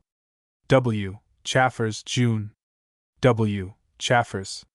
Old Bond Street. The table inquired for by Mr. Livett, with a most interesting historical paper on the subject, was published in the last Archaeological Journal, October, 1852. Mr. Livett. H. T. Ellicombe. H. T. Ellicombe. Editions of the Prayer Book prior to 1662. Volume 6. Pages 435. 564. Volume 7. Page 18. Since the publication of the professedly imperfect list of various editions of the Prayer Book, at page 564. Of your last volume, which list was compiled chiefly from liturgical works in my own possession, I have had occasion to consult the catalogue of the British Museum, from which I have gleaned materials for a more full and correct enumeration. All the editions in the following list are in the library of the British Museum, and in order to increase its value and utility, I have appended to each article the press mark by which it is now designated. In some of these press marks a numeral is subscript, thus C. 25. H. 7. 1. In order to save space, I have represented this in the following list thus C. 25. H. 7. 1. Putting the subscript numeral outside the parenthesis. 1552. 42. B. L. N. H. Wylo for A. Veal. 3406. C. 1573. Folios R. Jug. C. 24 M. 5. 1. 1580. 8 Veal. Portion of Prayer Book. 3406. A. 1584. 4-2. Portion of Prayer Book. 1274. B. 9. 1595. Folios Deputies of C. H. Barker. C. 25. M. 5. 2. 1596. 4-2. C. 25 H. 7. 1. 1598. Folios C. 25. 110. 1. 1603. 4-2. Imperfect. 1275. B. 11. 1. 1611. 4-2. 1276. E4. 1. 1612. 8 Veal. 3406. A. 1613. 4-2. 3406, c. 1614, 42. Portion of Prayer Book. 3406, c. 1. 1615, folios 3406, e. 1. 1600, 42. 1276, e. 8. 1. 1600. 1616, folios 1276, k. 3. 1. 1600, folios 1276, k. 4. 1. 1600. 1618, 42. Portion of Prayer Book. 3407, c. 1619, folios 3406, e. 1. 1628, 8 vo, 3050, a. 1. 1629, 42. 1276, f. 3. 1. 1630 to 29, folios 3406, e. 1. 1631, 42. 1276, f. 1. 1. 1633, 12 mo, 3405, a. 1. 1600, 8 vo, 1276, b. 14. 1. 1600. 1633 to 34, folios 3406, f. With the Form of Healing, 2 leaves. 1634, 8 vo, 3406, b. 1. 1636, 42. 1276, f. 4. 2. 1639, 8 vo, 3050, b. 1. 1600, 8 vo, 1274, a. 14. 1. 1600. 1642, 8 vo, 1276, c. 2. 3. 1642, 12 mo, 3405, a. 1660, 12 mo, 3406, b. 1. In Latin we have an early copy in addition to those already noted, viz. 1560, Reg. Wolf. 4-2, 3406, c. Of which the British Museum possesses 2 copies of the same press mark, one of which is enriched with MS. Notes, and 16 cancelled leaves. Besides the above we have also 1589. 8 vo, London. In French. 1589. 1599, 4-2. London. Deputies of C.H. Barker. In Welsh. Allow me to take this opportunity of thanking Archdeacon Cotton for his very valuable communication. I trust that he and others of your many learned readers will lend a helping hand to the correction of this list, and its ultimate completion. The notice of the editions of 1551 and 1617, Volume 7, page 18, is as interesting as it is important. It will be perceived that editions of the prayer book referred to in former lists are not enumerated in the present one. Archdeacon Cotton. W. Sparrow Simpson, B.A. W. Sparrow Simpson. Photographic Notes and Queries. Originator of the collodion process. All those who take any interest in photography must agree with your correspondent G. C. that M. Legray is a talented man, and has done much for photography. G. C. has given a very good translation of M. Legray's last published work, page 89, which work I have, but I must take leave to observe that it is no contradiction whatever to my statement. The translations to which M. Legray alludes, of 1850, appeared in Willett's publication, from which I gave him the credit of having first suggested the use of collodion in photography. The subject is there dismissed in 3 or 4 lines. M. Legray gave no directions whatever for its application to glass in his work published in July 1851, wherein he alludes to it only as in collage, for paper, classing it with amadou, the resins, and c. which he recommends in a similar manner. I had, for months previous to this, published the process in detail in The Chemist.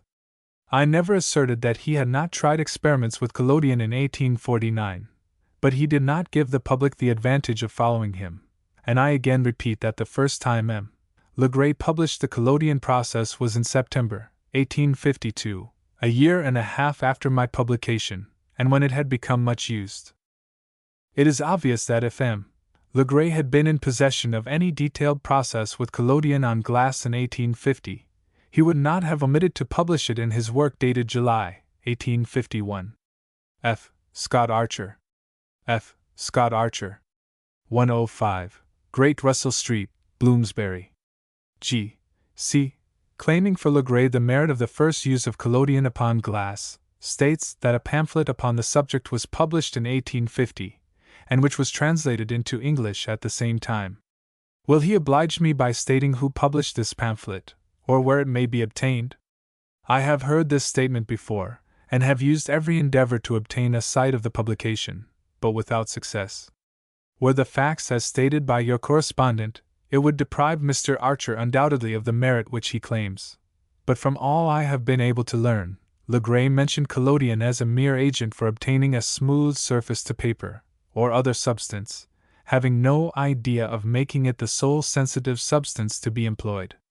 I have been informed that in Vienna, early in 1850, collodion was tried upon glass by being first immersed in a bath of iodide of potassium, and it was afterwards placed in a second bath of nitrate of silver. These experiments had very limited success, and were never published, and certainly were unknown to Mr. Archer. Mr. Archer. Mr. Archer. H. W. D. Mr. Weld Taylor's process.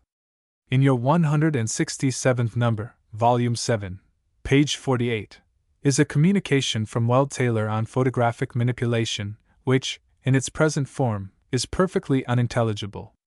At page 48, he says, 20 grains of nitrate of silver in half an ounce of water is to have half an ounce of solution of iodide of potassium of 50 grains to the ounce added. Now this is unnecessarily mystifying. Why not say, take equal quantities of a 40-grain solution of nitrate of silver, and of a 50-grain solution of iodide of potassium? Though, in fact, an equal strength would do as well, and be quite as, if not more, economical. Weld Taylor. In the next place, he directs that cyanide of potassium should be added drop by drop, and c. It is to be presumed that he means a solution of this salt, which is a solid substance as usually sold. What follows is so exceedingly droll, that I can do nothing more than guess at the meaning. How one solution is to be floated on another, and then, after a bath of nitrate of silver, is to be ready for the camera, surpasses my comprehension. Also, further on, he alludes to iodizing with the ammonio-nitrate, I presume of silver. What does he mean? G.O. Shadbolt. G.O. Shadbolt. Dr. Diamond's services to photography. Sir, we, the undersigned amateurs of photography in the city of Norwich, shall be obliged if you will, privately, or otherwise, at your own discretion, convey to Dr. Diamond our grateful thanks for the frankness and liberality with which he has published the valuable results of his experiments in the pages of N and Q. We have profited largely by Dr. Diamond's instructions, and beg to express our conviction that he is entitled to the gratitude of every lover of the art. Sir. Dr. Diamond. Dr. Diamond's. We are, sir, your obedient servants. T. Lawson Sisson, Clerk, Eddingthorpe Rectory. T. Lawson Sisson. Thos. D. Eaton. Thos. D. Eaton. John Crosscup. John Crosscup. James Howes. James Howes. T. G. Bayfield. T. G. Bayfield. G. Brownfield. G. Brownfield. Henry Pulley. Henry Pulley. W. Bransby Francis. W. Bransby Francis. J. Blowers Cossey. J. Blowers. Benj. Russell. Benj. Russell. Agreeing, as we do most entirely, with the photographers of Norwich in their estimate of the skill and perseverance exhibited by Dr. Diamond in simplifying the collodion and paper processes, and of his liberality in making known the results of his experiments, we have great pleasure in giving publicity to this recognition of the services rendered by Dr. Diamond to this important art. Dr. Diamond. Dr. Diamond. Simplification of the wax paper process. At a late meeting of the Chemical Discussion Society, Mr. J. Howe read the following paper on this subject. The easiest way of waxing the paper is to take an iron, those termed box irons are the cleanest and best for the purpose, moderately hot, in the one hand, and to pass it over the paper from side to side, following closely after it with a piece of white wax, held in the other hand, until the whole surface has been covered. By thus heating the paper, it readily imbibes the wax, and becomes rapidly saturated with it. The first sheet being finished, I place 2 more sheets of plain paper upon it, and repeat the operation upon the top one, the intermediate piece serving to absorb any excess of wax that may remain, and so on, sheet after sheet, until the number required is waxed. The sheets, which now form a compact mass, are separated by passing the iron, moderately heated, over them, then placed between folds of bibulous paper, and submitted to a further application of heat by the means just described, so as to remove all the superfluous wax from the surface, and render them perfectly transparent, most essential points to be attended to in order to obtain fine negative proofs. I will now endeavor to describe the method of preparing the iodizing solution. Instead of being at the trouble of boiling rice, preparing isinglass, adding sugar of milk and the whites of eggs, and I simply take some milk quite fresh, say that milk the same day, and add to it, drop by drop, glacial acetic acid, in about the proportion of 1 or 1½ dram, fluid measure, to the quart, which will separate the casein, keeping the mixture well stirred with a glass rod all the time. I then boil it in a porcelain vessel to throw down the remaining casein not previously coagulated, and also to drive off as much as possible of the superfluous acid it may contain. Of course, any other acid would precipitate the casein. Still, I give the preference to the acetic from the fact that it does not affect the after process of rendering the paper sensitive, that acid entering into the composition of the sensitive solution. After boiling for 5 or 10 minutes, the liquid should be allowed to cool, and then be strained through a hair sieve or a piece of muslin, to collect the casein. When quite cold, the chemicals are to be added. The proportions I have found to yield the best results are those recommended by Vicomte Vigas, which I have somewhat modified, both as regard quantities and the number of chemicals employed. They are as follow: 385 grains of iodide of potassium, 60 of bromide, 30 of cyanide, 20 of fluoride, 10 of chloride of sodium in crystals, 1½ of resublimed iodine. The above are dissolved in 35 ounces of the strained liquid, and after filtration through white bibulous paper, the resulting fluid should be perfectly clear and of a bright lemon color. The iodized solution is now ready for use, and may be preserved, in well-stopped bottles, for any length of time. The waxed paper is laid in the solution, in a flat porcelain or gutta-percha tray, in the manner described by M. Legray and others, and allowed to remain there for from half an hour to an hour, according to the thickness of the paper. It is then taken out and hung up to dry, when it should be of a light brown color. All these operations may be carried on in a light room, taking care only that, during the latter part of the process, the paper be not exposed to the direct rays of the sun. The iodized paper, which will keep for almost any length of time, should be placed in a portfolio, great care being taken to lay it perfectly flat, otherwise the wax is liable to crack, and thus spoil the beauty of the negative. The papers manufactured by Canson Frères and Lacroix are far preferable, for this process, to any of the English kinds, being much thinner and of a very even texture.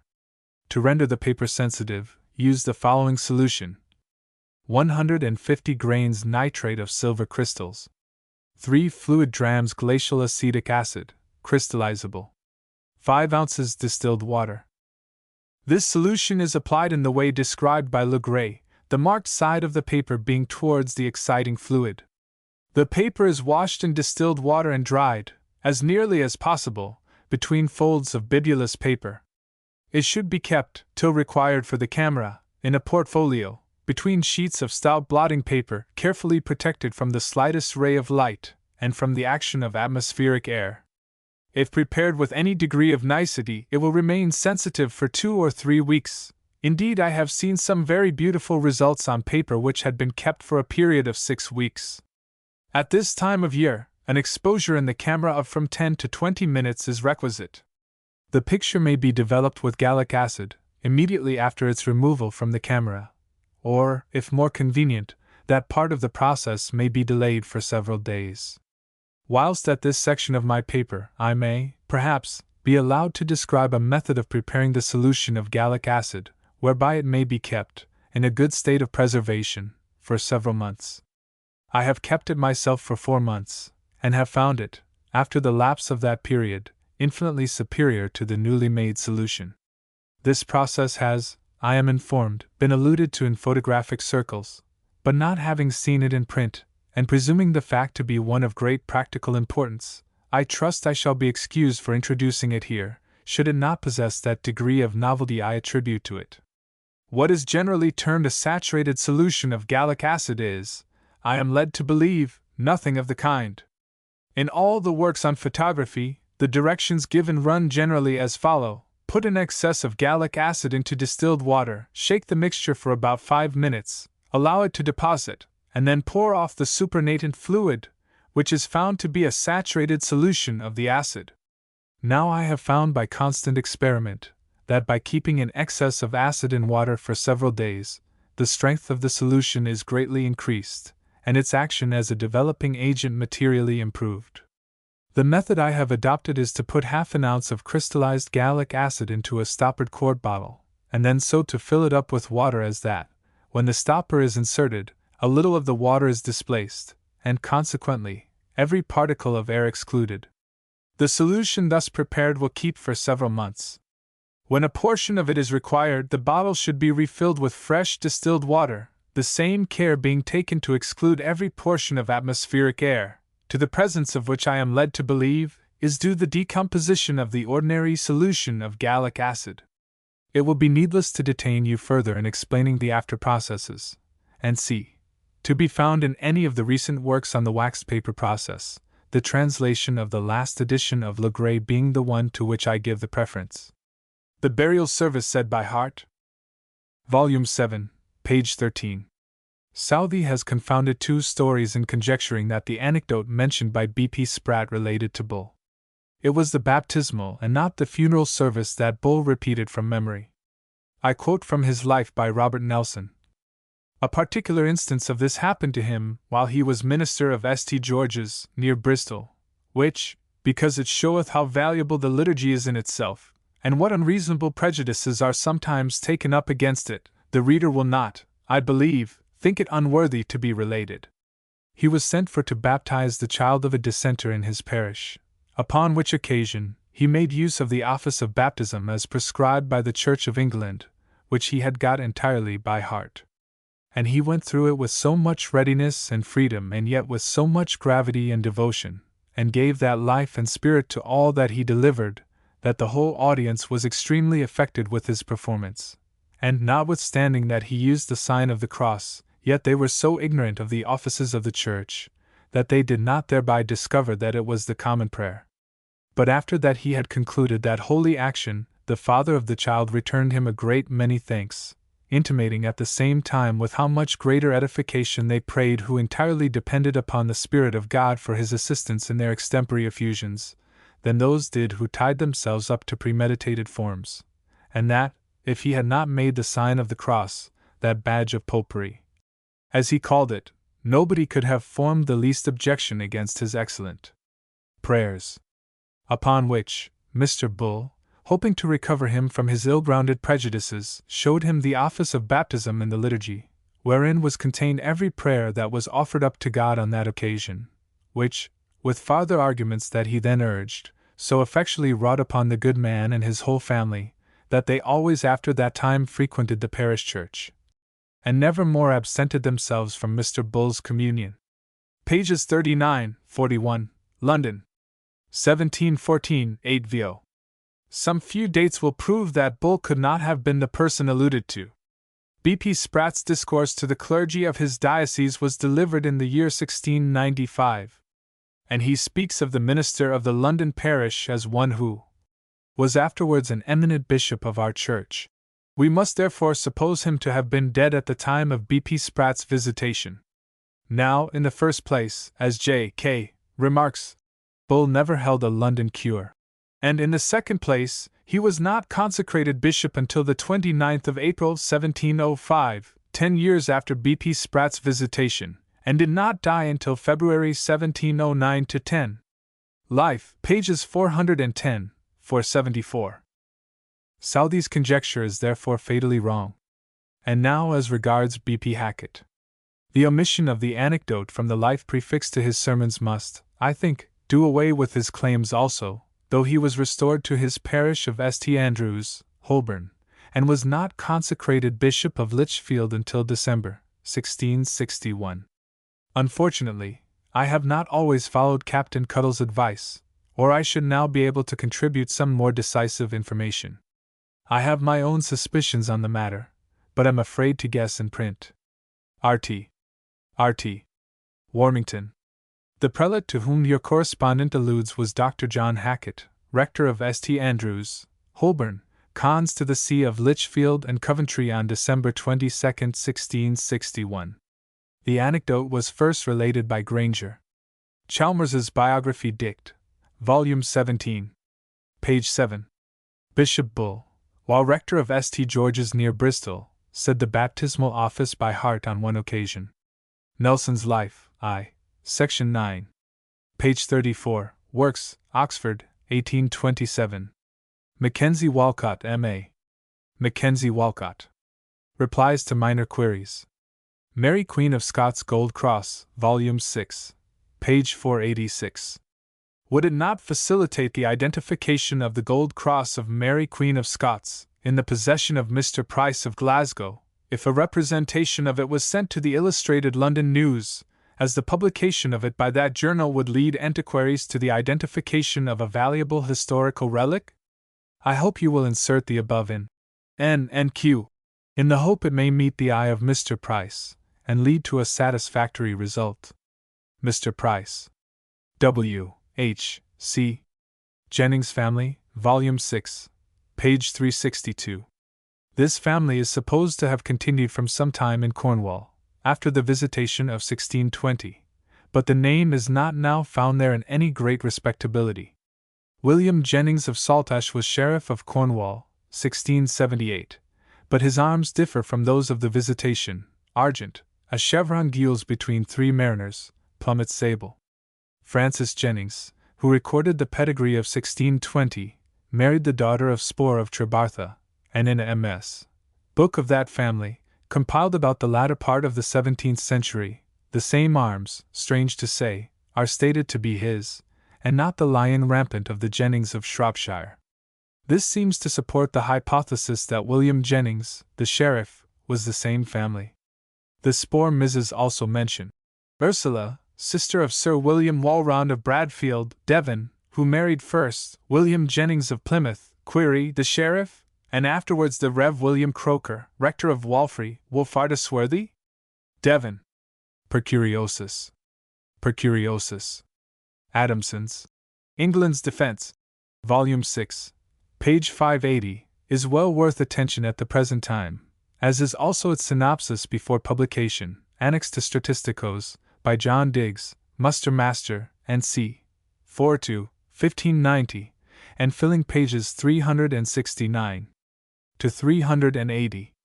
Of that curious work, showing the wisdom of our ancestors on the subject of invasion by foreigners. E.D. Chief Justice Thomas Wood, Volume 7, page 14. In Barry's Hampshire Visitation, page 71, Thomas Wood is mentioned as having married a daughter of Sir Thomas de la More, and as having had a daughter named Elizabeth, who married Sir Thomas Stukely of Aston, Devon, Knight. I am as anxious as N.C. L. to know something about Thomas Wood's lineage, and shall be obliged by his telling me where it is said that he built Hall Owood. Edward Foss.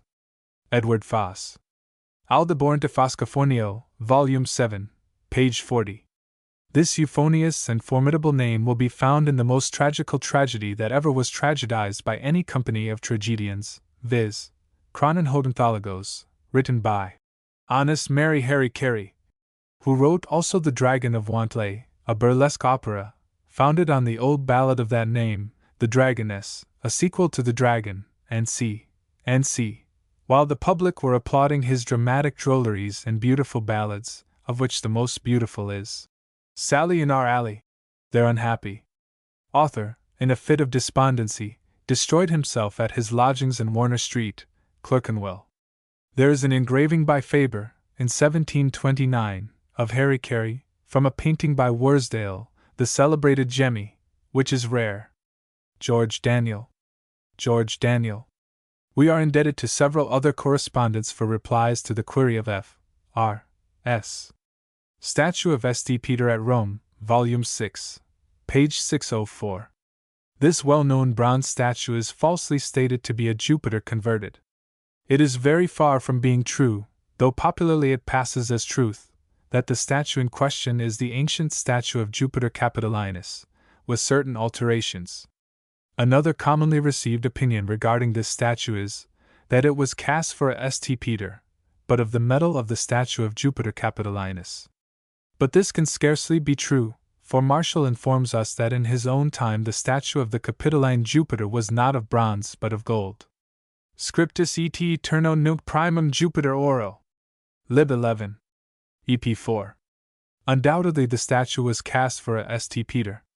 It was cast in the time of St. Leo the Great, 440 to 461, and belonged to the ancient church of St. Peter's. St. Peter has the nimbus on his head. The first two fingers of the right hand are raised in the act of benediction, the left hand holds the keys, and the right foot projects from the pedestal. The statue is seated on a pontifical chair of white marble. See Rep. Old Silver Ornament, Volume 6, page 602. This ornament is very probably what your correspondent infers it is, a portion of some military accoutrement. If so, it may have appertained to some Scotch regiment. It represents precisely the badge worn by the baronets of Nova Scotia, the device upon which was the Psalter of St. Andrew, with the royal arms of Scotland on an escutcheon in the centre, the whole surrounded by the motto, and ensigned with the royal crown. The insignia of the British orders of knighthood are frequently represented in the ornaments upon the military accoutrements of the present day. Ebbe. Plurima pauca nihil. Volume 6, page 511. A correspondent asks for the first part of an epigram which ends with the words Plurima pauca nihil. He is referred to an epigram of Martial, which I cannot find. But I chance to remember two epigrams which were affixed to the statue of Pasquin at Rome, in the year 1820, upon two cardinals who were candidates for the popedom. They run as follows, and are smart enough to be worth preserving. Pasquinalia. Sed bonus et fortas pius, sed semper ineptus. Vult, meditator, agit plurima pauca nihil. In alterum. Promittit promissa negit, plorac negata. Haec tria esse jungas, cos negit esse petrum. A borderer. Port PC. And Wheel, Volume 6, page 579. Has not Mr. Ward, in his second quotation, copied the word wrongly? Port PC. For porpes? A porpoise is the creature alluded to, or porpes, as some modern naturalists spell it. Wheel evidently means way. The former expression is probably a provincialism. Mr. Ward. J.D. Did the Carians use heraldic devices? Volume 6, page 556. Perhaps the following, from an heraldic work of Dr. Bernd, professor at the University of Bonn, may serve to answer the queries of Mr. Booker. Mr. Booker. Herodotus ascribes the first use, or, as he expresses it, the invention of signs on shields, which we call arms, and of the supporter or handle of the shield, which till then had been suspended by straps from the neck, as well as of the tuft of feathers or horsehair on the helmet, to the Carians, in which Strabo agrees with him, and, as far as regards the supporters and crest, Alien also. Hero dat schrieb den ers ten Gebrauch, oder wir sich ausdruckt, die Erfindung der Zeichen auf Schilden, die wir Wappen nennen, We ook der halter oder handhaben en den schilden, die bis dahin nuren riemen den nacken getrigen worden, und die bush von fettern oder Rossherren auf den Helmen, den Carriern zu, waren ihm Strabo, Giger. 14. Section 27. Und was die handhaben und Helmbush betrifft, auch Alien, Hist. Animal. 12. 30. Beistimmen. Berns Wapenwissen der Griechen und Romer, page 4. Bonn, 1841. On Thucydides I. 8. Where mention is made of carrions disinterred by the Athenians in the island of Delos, the scholiast, evidently referring to the passage cited by Mr. Booker, says, Mr. Booker. Capro epsilon pyro tomicron iota epsilon omicron nu tomicron nu phi alpha lambda omicron tau nu sigma pi delta omega nu, cap alpha tomicron lambda phi omicron upsilon. Tomicron omicron nu pi omicron theta nu sigma cap omicron upsilon sigma iota sigma upsilon nu theta alpha pi tau omicron nu sigma pi iota delta iota sigma cap iota omicron nu mu iota capro nu cap alpha lambda phi omicron nu sigma item mu epsilon omicron nu tau upsilon rho sigma epsilon omega. Capro epsilon pyro tomicron iota epsilon omicron nu tomicron nu phi alpha lambda omicron tau nu sigma pi delta omega nu cap alpha tomicron lambda phi omicron upsilon. Tomicron omicron nu pi omicron theta nu sigma cap omicron upsilon sigma iota sigma upsilon nu theta alpha pi tau omicron nu sigma pi iota delta iota sigma cap iota omicron nu mu iota capro nu cap alpha lambda phi omicron nu sigma item mu epsilon omicron nu tau upsilon rho sigma epsilon omega. From Plutarch's Artaxerxes 10, may be inferred that the carrion standard was a cock, for the king presented the carrion who slew Cyrus with a golden one, to be thenceforth carried at the head of the troop. For full information on the heraldry of the ancients, your correspondent can scarcely do better than consult the above quoted work of Dr. Bernd. John Scott. John Scott. Norwich. Herbert Family, Volume 6, page 473. The celebrated picture of Lord Herbert of Cherbury by Isaac Oliver, at Penshurst, represents him with a small swarthy countenance, dark eyes, very dark black hair, and mustachios. All the Herberts whom I have seen are dark complexioned and black-haired. This is the family badge, quite as much as the unmistakable nose in the descendants of John of Gaunt. E.D. Children Crying at Baptism, Volume 6, page 601. I am inclined to suspect that the idea of its being lucky for a child to cry at baptism arose from the custom of exorcism, which was retained in the Anglican Church in the first prayer book of King Edward VI, and is still commonly observed in the baptismal services of the Church of Rome. When the devil was going out of the possessed person, he was supposed to do so with reluctance. The spirit cried, and rent him sore, and came out of him, and he was as one dead, insomuch that many said, He is dead. St. Mark 9:26. The tears and struggles of the infant would therefore be a convincing proof that the evil one had departed. In Ireland, as every clergyman knows, nurses will decide the matter by pinching the baby, rather than allow him to remain silent and unlachrymose. R.T. Warmington. Americanisms, Volume 6, page 554. The word bottom, applied as your correspondent Unada remarks, is decidedly an English provincialism, of constant use now in the clothing districts of Gloucestershire, which are called the bottoms, whether mills are situated there or not. Unada. Ed. Dutch Allegorical Picture, Volume 6, page 457. In the account I gave you of this picture I omitted one of the inscriptions, which I but just discovered, and as the picture appears to have excited some interest in Holland, my account of it having been translated into Dutch, in the Navarshire, I send you this further supplemental notice. I described a table standing under the window, on the left-hand side of the room, containing on the end nearest to the spectator, not 2 pewter flagons, as I at first thought, but 1 glass and 1 pewter flagon. On the end of this table, which is presented to the spectator, is an inscription, which, as I have said, had hitherto escaped my notice, having been partially concealed by the frame, a modern one, not originally intended for this picture, and partly obscured by dirt which had accumulated in the corner. I can now make out very distinctly the following words, with the date, which fixes beyond a question the age of the picture, Hier mot men gießen, Glasen T. Wasser, Dayer in T. Pissen, and so niet passen. 1659. I may also mention that the floor of the chamber represented in the picture is formed of large red and blue square tiles, and that the folio book standing on end, with another lying horizontally on the top of it, which I said in my former description to be standing on the end of the table, under the window, is, I now see, standing not on the table, but on the floor, next to the chair of the grave and studious figure who sits in the left-hand corner of the room. These corrections of my first description have been in a great measure the result of a little soap and water applied with a sponge to the picture. James H. Todd, D.D. James H. Todd. Trin. Call, Dublin. Return. With some corrections in the reading of the inscriptions. Miles Coverdale, Volume 6, page 552. I have a print before me which is intended to represent the exhumation of Coverdale's body. The following is engraved beneath: The remains of Miles Coverdale, Bishop of Exeter, as they appeared in the chancel of the church of St. Bartholomew, near the Exchange. Buried February 1569. Exhumed 23 September 1840.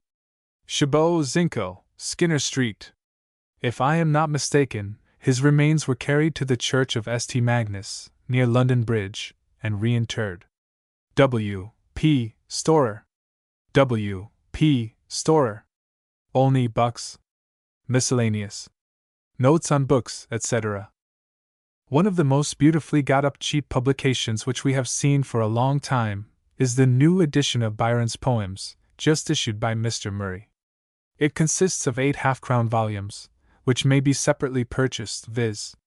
Childe Harold, 1 volume, Tales and Poems, 1 volume, and the dramas, Miscellanies, and Don Juan, N.C., severally in 2 volumes. Mr. Murray has also made another important contribution to the cheap literature of the day in the republication, in a cheap and compendious form, of the various journals of Sir Charles Fellows, during those visits to the East to which we owe the acquisition of the Xanthian marbles.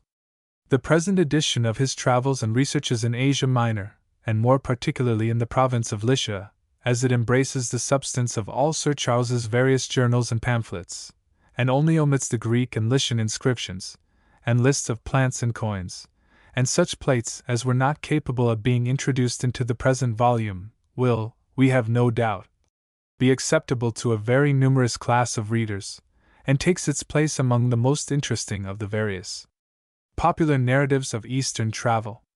Most of our readers will probably remember the memorable remark of Lord Chancellor King, that, if the ancient discipline of the Church were lost, it might be found in all its purity in the Isle of Man. Yet notwithstanding this high eulogium on the character of the saintly Bishop Wilson, it is painful to find that his celebrated work, Sacra Privata, has hitherto been most unjustifiably treated and mutilated, as was noticed in our last volume, page 414.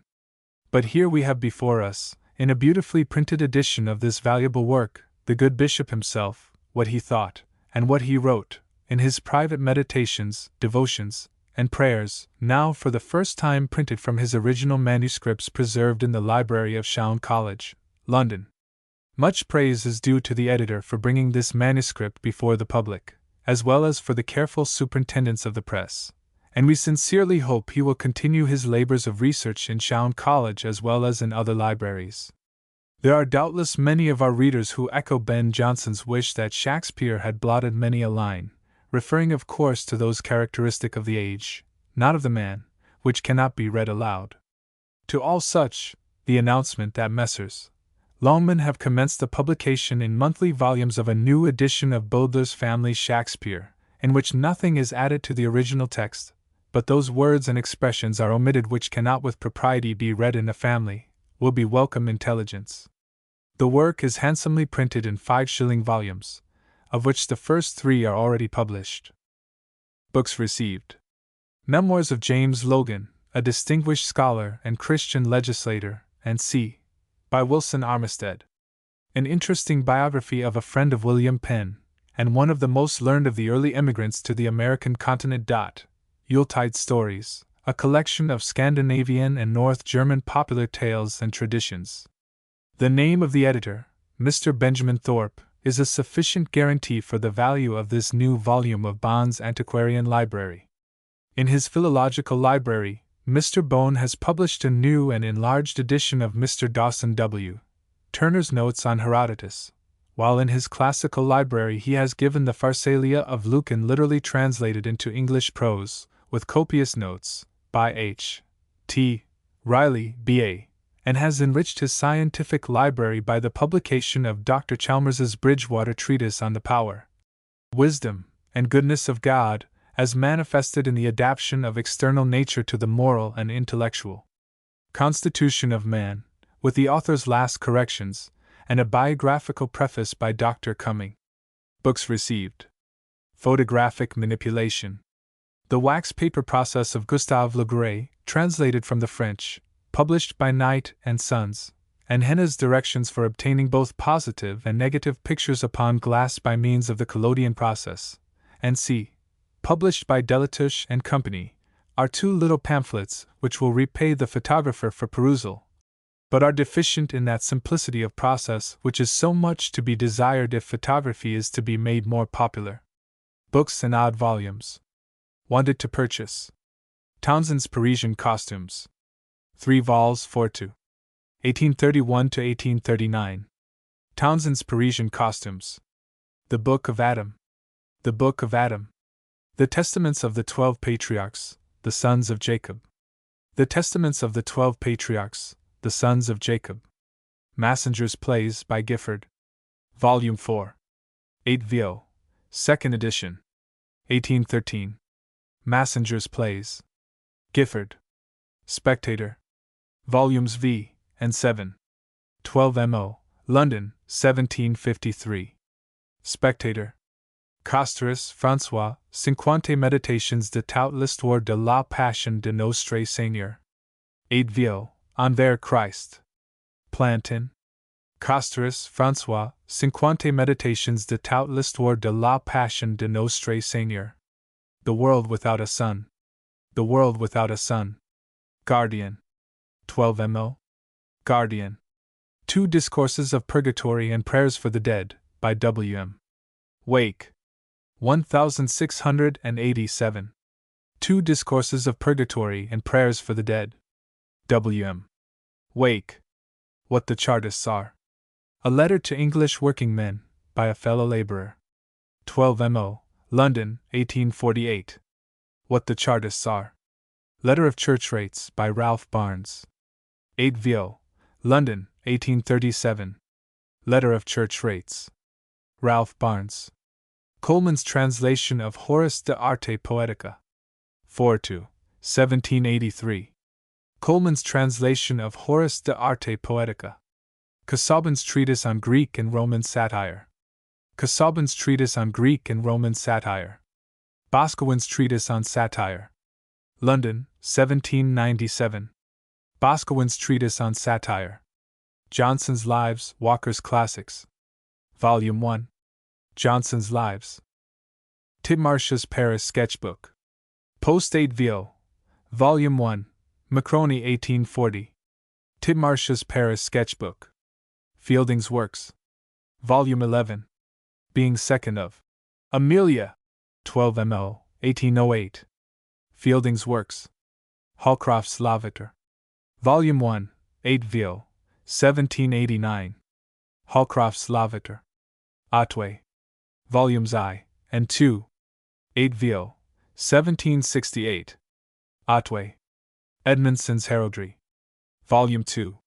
Folio, 1780. Edmondson's Heraldry. Sermons and Tracts by W. Adams, D.D. Sermons and Tracts. W. Adams. The Gentleman's Magazine for January 1851. The Gentleman's Magazine. Ben Jonson's Works. London, 1716, 6 volumes, Volume 2. Wanted. Ben Jonson's Works. Rappin's History of England, 8 vo. Volumes I, 3. and V. of the continuation by Tyndall. 1744. Rappin's History of England. Continuation. Tyndall. Sharp's Prose Writers. Volume 4. 21 volumes, 1819. Piccadilly. Sharp's Prose Writers. Inchbald's British Theatre. Volume 24. 25 volumes Longman. Inchbald's British Theatre. Merrick's Ancient Armor, by Skelton. Part 16. Merrick's Ancient Armor. Skelton. Asterisk correspondents sending lists of books wanted are requested to send their names. Asterisk letters, stating particulars and lowest price, carriage free, to be sent to Mr. Bell, publisher of Notes and Queries, 186. Fleet Street. Mr. Bell. Notices to correspondents. Back numbers. Parties requiring back numbers are requested to make immediate application for them, as the stock will shortly be made up into sets, and the sale of separate copies of the early numbers will be discontinued. Back numbers. Early numbers. M. W. B. S. Note to J. B. has been forwarded. A. T. F. Bristol. Our correspondent's kind offer is declined, with thanks. Sigma is thanked, but he will see that we could not now alter the size of our volumes. Sigma. W. C. H. D. will find in our 6th vol, pages 312-313, his query anticipated. The reading will be found in Knight's Pictorial Shakespeare. H. E., who asks who, what, and when Captain Cuttle was, is informed that he is a relation of one of the most able writers of the day, Mr. Charles Dickens. He was formerly in the mercantile marine, and a skipper in the service of the well-known house of Dombey and Son. Mistletoe on Oaks. O.S. R. is referred to our 4th volume, pages 192. 226, 396. 462. For information upon this point. Mistletoe on Oaks. Mr. Sims is thanked for his communication, which we will endeavor to make use of at some future time. Mr. Sims. Iota is informed that the chloride of barium, used in about the same proportion as common salt, will give the tint he desires. His second query has already been answered in our preceding numbers. As to the mode of altering his camera, he must tax his own ingenuity as to the best mode of attaching to it the flexible sleeves, and c. Iota. We are unavoidably compelled to postpone until next week Mr. Lawrence on the albumin process, and Mr. Delamotte notice of a portable camera. Mr. Lawrence. Mr. Delamotte. Photographic Society. Particulars of this newly formed society in our next. Photographic Society. We again repeat that we cannot undertake to recommend any particular houses for the purchase of photographic instruments, chemicals, and c. We can only refer our correspondence on such subjects to our advertising columns. Our 6th volume, strongly bound in cloth, with very copious index, is now ready, price 10s. 60. Arrangements are making for the publication of complete sets of Notes and Queries.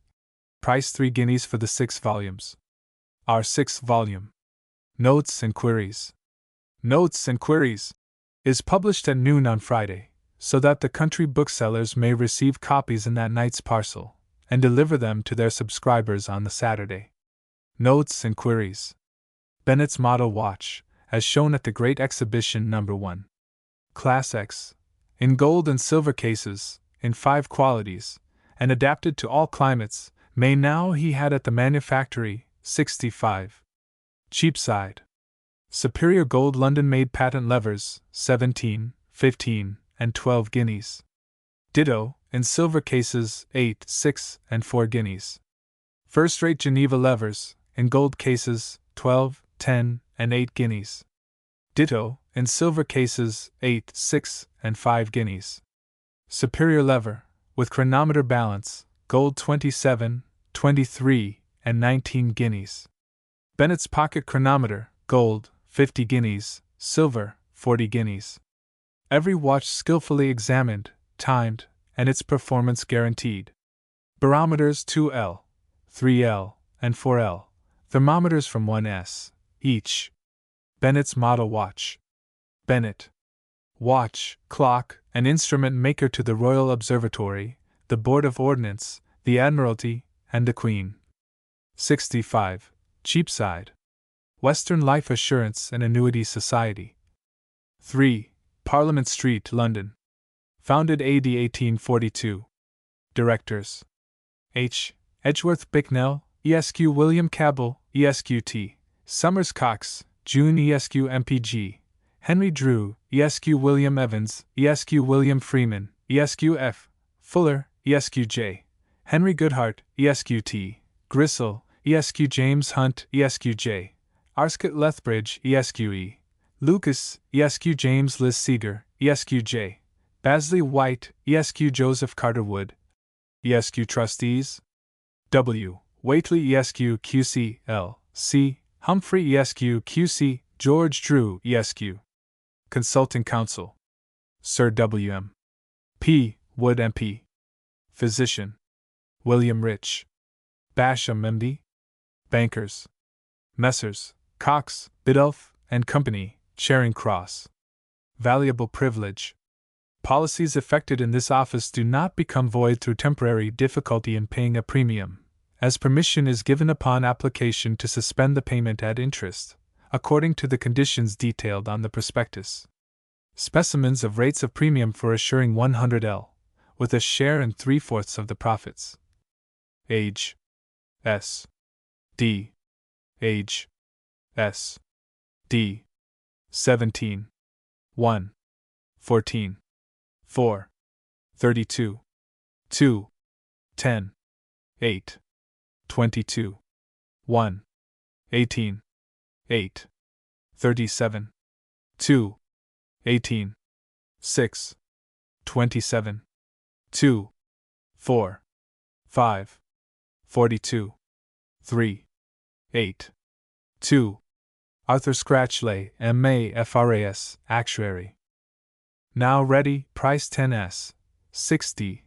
Second edition, with material additions, Industrial Investment and Emigration, being a treatise on benefit building societies, and on the general principles of land investment, exemplified in the cases of freehold land societies, building companies, and c. with a mathematical appendix on compound interest and life assurance. By Arthur Scratchley, M.A., Actuary to the Western Life Assurance Society. 3. Parliament Street, London. Photography. Horn and Company S. Iodized collodion, for obtaining instantaneous views, and portraits in from 3 to 30 seconds, according to light. Portraits obtained by the above, for delicacy of detail rival the choicest daguerreotypes, specimens of which may be seen at their establishment.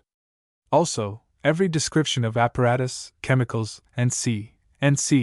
used in this beautiful art. 123. And 121. Newgate Street. Photography. A new work, giving plain and practical directions for obtaining both positive and negative pictures upon glass, by means of the collodion process, and a method for printing from the negative glasses, in various colors, onto paper. By T. H. Henna. Price 1s, or by post 1s, 60. Published by Delatouche and Company, manufacturers of pure photographic chemicals, apparatus, prepared papers, and every article connected with photography on paper or glass. 147, Oxford Street. Ross's photographic portrait and landscape lenses. These lenses give correct definition at the center and margin of the picture, and have their visual and chemical acting foci coincident. Great Exhibition Jurors Reports, page 274. Mr. Ross prepares lenses for portraiture having the greatest intensity yet produced, by procuring the coincidence of the chemical actinic and visual rays. The spherical aberration is also very carefully corrected, both in the central and oblique pencils. Mr. Ross has exhibited the best camera in the exhibition. It is furnished with a double achromatic object lens, about 3 inches aperture. There is no stop, the field is flat, and the image very perfect up to the edge. A. R. invites those interested in the art to inspect the large photographs of Vienna, produced by his lenses and apparatus. Catalogue sent upon application. A. Ross 2. Featherstone Buildings, High Holborn. Photographic Pictures. A selection of the above beautiful productions may be seen at Bland and Long's, 153. Fleet Street, where may also be procured apparatus of every description, and pure chemicals for the practice of photography in all its branches. Calotype, daguerreotype, and glass pictures for the stereoscope. Bland and Long, opticians, philosophical and photographical instrument makers, and operative chemists, 153. Fleet Street. Photographic paper. Negative and positive papers of Whitman's, Turner's, Sanford's, and Canson Frere's make. Wax paper for Legre's process. Iodized and sensitive paper for every kind of photography. Sold by John Sanford, photographic stationer, Aldine Chambers, 13. Paternoster Row, London. Kerr and Strang, perfumers and wig makers, 124. Leadenhall Street, London, respectfully inform the nobility and public that they have invented and brought to the greatest perfection the following leading articles, besides numerous others: their ventilating natural curl, ladies' and gentlemen's perukes, either crops or full dress, with partings and crowns so natural as to defy detection, and with or without their improved metallic springs, ventilating fronts, bandeaus, borders, nats, bands a la reine, and c. Also their instantaneous liquid hair dye, the only dye that really answers for all colors, and never fades nor acquires that unnatural red or purple tint common to all other dyes. It is permanent, free of any smell, and perfectly harmless. Any lady or gentleman, skeptical of its effects in dyeing any shade of color, can have it applied, free of any charge, at Kerr and Strang's, 124. Leadenhall Street. Sold in cases at 7s, 6d, 15s, and 20s, samples 3s, 60, sent to all parts on receipt of post office order or stamps. Lost. 2 watercolor drawings by Mr. Delamotte, engraved in second volume of Journal of Archaeological Institute, of distemper paintings in Stanton Harcourt Church. Any person having them is requested to return them to their owner, Mr. Dyke, Jesus College, Oxford. Photography. Xyloiodide of silver, prepared solely by R. W. Thomas, has now obtained in European fame. It supersedes the use of all other preparations of collodion. Witness the subjoined testimonial. 122, Regent Street. Dear Sir, in answer to your inquiry of this morning, I have no hesitation in saying that your preparation of collodion is incomparably better and more sensitive than all the advertised collodioiodides, which, for my professional purposes, are quite useless when compared to yours. I remain, dear Sir, yours faithfully, N. Henneman. N. Henneman. August 30th, 1852. To Mr. R. W. Thomas. Mr. R. W. Thomas begs most earnestly to caution photographers against purchasing impure chemicals, which are now too frequently sold at very low prices. It is to this cause nearly always that their labors are unattended with success. Chemicals of absolute purity, especially prepared for this art, may be obtained from R. W. Thomas, chemist and professor of photography, 10. Pall Mall. N.B. The name of Mr. T.'s preparation, xyloiodide of silver, is made use of by unprincipled persons. To prevent imposition, each bottle is stamped with a red label bearing the maker's signature. Photographic portraits and views by the collodion and wax paper process. Apparatus, materials, and pure chemical preparation for the above processes. Superior iodized collodion, known by the name of collodioiodide or xyloiodide of silver, 9d per ounce. Pyrogallic acid, 4s per dram. Acetic acid, suited for collodion pictures, 8d per ounce. Crystallizable and perfectly pure, on which the success of the calotype is so much depends, 1s per ounce. Canson Frere's negative paper, 3s. Positive dew, 4s. 6d. Lacroix, 3s. Turner, 3s. Whitman's negative and positive, 3s. per quire. Iodized wax paper, 10s. 6d. per quire. Sensitive paper ready for the camera, and warranted to keep from 14 to 20 days, with directions for use, 11 by 9, 9s. per dozen. Iodized, only 6s. per dozen. George Knight and Sons, sole agents for Voigtlander and Sons celebrated lenses, Foster Lane, London. Photography, daguerreotype, etc. Pure chemicals for the above processes supplied at the following prices, by John J. Griffin and Company, 53. Baker Street, Portman Square. Superior iodized collodion, in bottles at 2s. 60. Pyrogallic acid for s. per dram. Pure crystallizable acetic acid 8d. per ounce. Iodide of potassium 1s. 60. per ounce. Canson Frere's negative paper 3s. Positive ditto for s. per quire. Bromine 8s. 60. per ounce.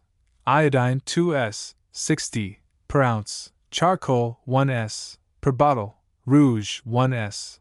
per ounce. Tripoli, finely prepared, 60. per ounce. An illustrated price list of photographic apparatus and materials, post-free 3D. Nearly ready, the third much enlarged edition of Professor Hunt's Manual of Photography. John J. Griffin and Company, 53. Baker Street, London, and Richard Griffin and Company, Glasgow. Just published 6th edition, FCAP 8 VO, 5s, of Essays Written in the Intervals of Business. Also, by the same author. The Conquerors of the New World and Their Bondsmen, being a narrative of the principal events which led to Negro slavery in the West Indies and America. Volume 2, Post 8 VO, 7s, just published. Volume I, Post 8 VO, 6s. Friends in Council, a series of readings, and discourse thereon. A new edition. 2 volumes, FCAP 8 VO, 12s.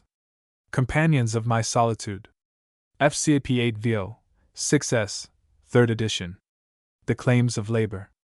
An essay on the duties of the employers to the employed. FCAP 8 VO, 2nd edition, with additional essay. 6s. William Pickering, 177. Piccadilly. Now ready, 3rd edition, with considerable additions, FCP 8 VO, 7s, 6d. An outline of the necessary laws of thought. A treatise on pure and applied logic. By the Rev. William Thomson, Fellow and Tutor of Queen's College, Oxford. With an appendix on Indian logic, by Professor Max Muller. William Pickering, 177. Piccadilly. In volumes for the pocket, price 5 shillings each. On the 31st INST will be published, in FCP 8 VO, Volume 4. Of Bowdler's Family Shakespeare, in which nothing is added to the original text, but those words and expressions are omitted which cannot with propriety be read aloud in a family. A new edition, to be completed in 6 monthly volumes, price 5s. each. London, Longman, Brown, Green, and Longmans. To literary gentlemen and publishers. Valuable literary property. A magazine, one of the most popular, talented, and improvable of the present day, is to be sold by private bargain. The copyright, very numerous stereotype plates, which are of permanent value, and stock of sheets, will require from 3000 L to 4000 L, a portion of which may be taken on approved bill. Applications by letter, and from principals only, to be addressed to X. Y, care of Mr. Hodgson, Auctioneer, 192. Fleet Street, corner of Chancery Lane, London. Ralph's Sermon Paper.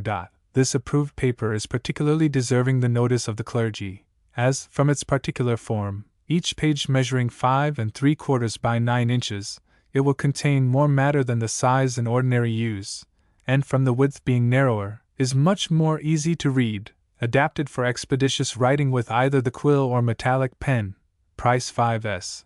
per ream. Sample on application. Envelope paper. To identify the contents with the address and postmark, important in all business communications. It admits of 3 clear pages, each measuring 5½ by 8 inches, for correspondence. It saves time and is more economical. Price 9s. 60 per ream. F. W. Ralph, Manufacturing Stationer, 36. Throgmorton Street, Bank. In the Press. Selections, grave and gay, from the writings, published and unpublished, of Thomas de Quincey, revised and enlarged by himself. Volume 1. Autobiographic Sketches. Edinburgh, James Hogg. London, R. Groombridge and Sons. The Edinburgh Review, No. XVII, is just published. Contents.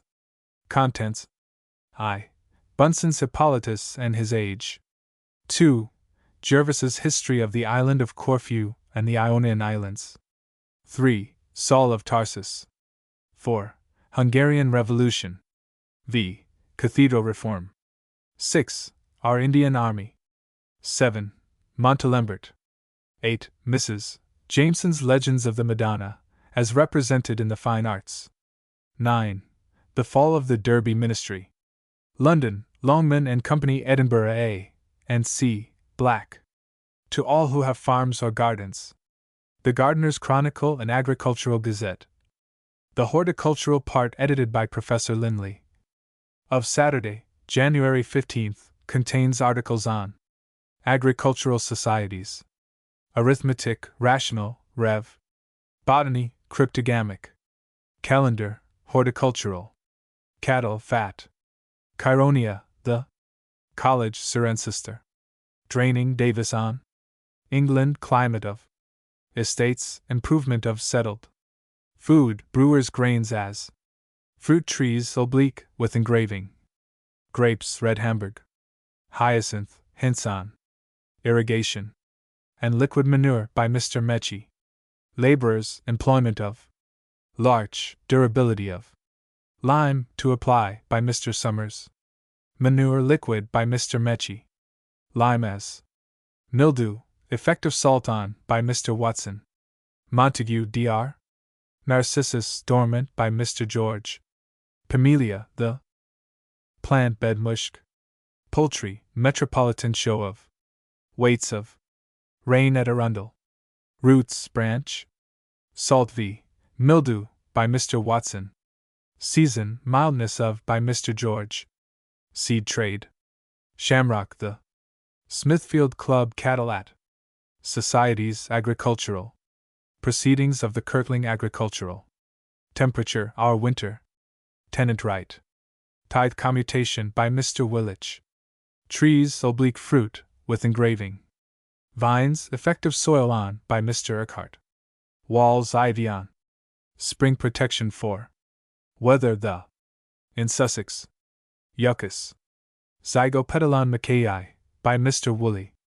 The Gardener's Chronicle and Agricultural Gazette contains, in addition to the above, the Covent Garden, Mark Lane, Smithfield, and Liverpool prices, with returns from the potato, hop, hay, coal, timber, bark, wool, and seed markets, and a complete newspaper, with a condensed account of all the transactions of the week.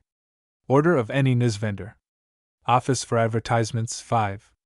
Upper Wellington Street, Covent Garden, London. Now ready, 2 new volumes, price 28s. Cloth of The Judges of England and the Courts at Westminster.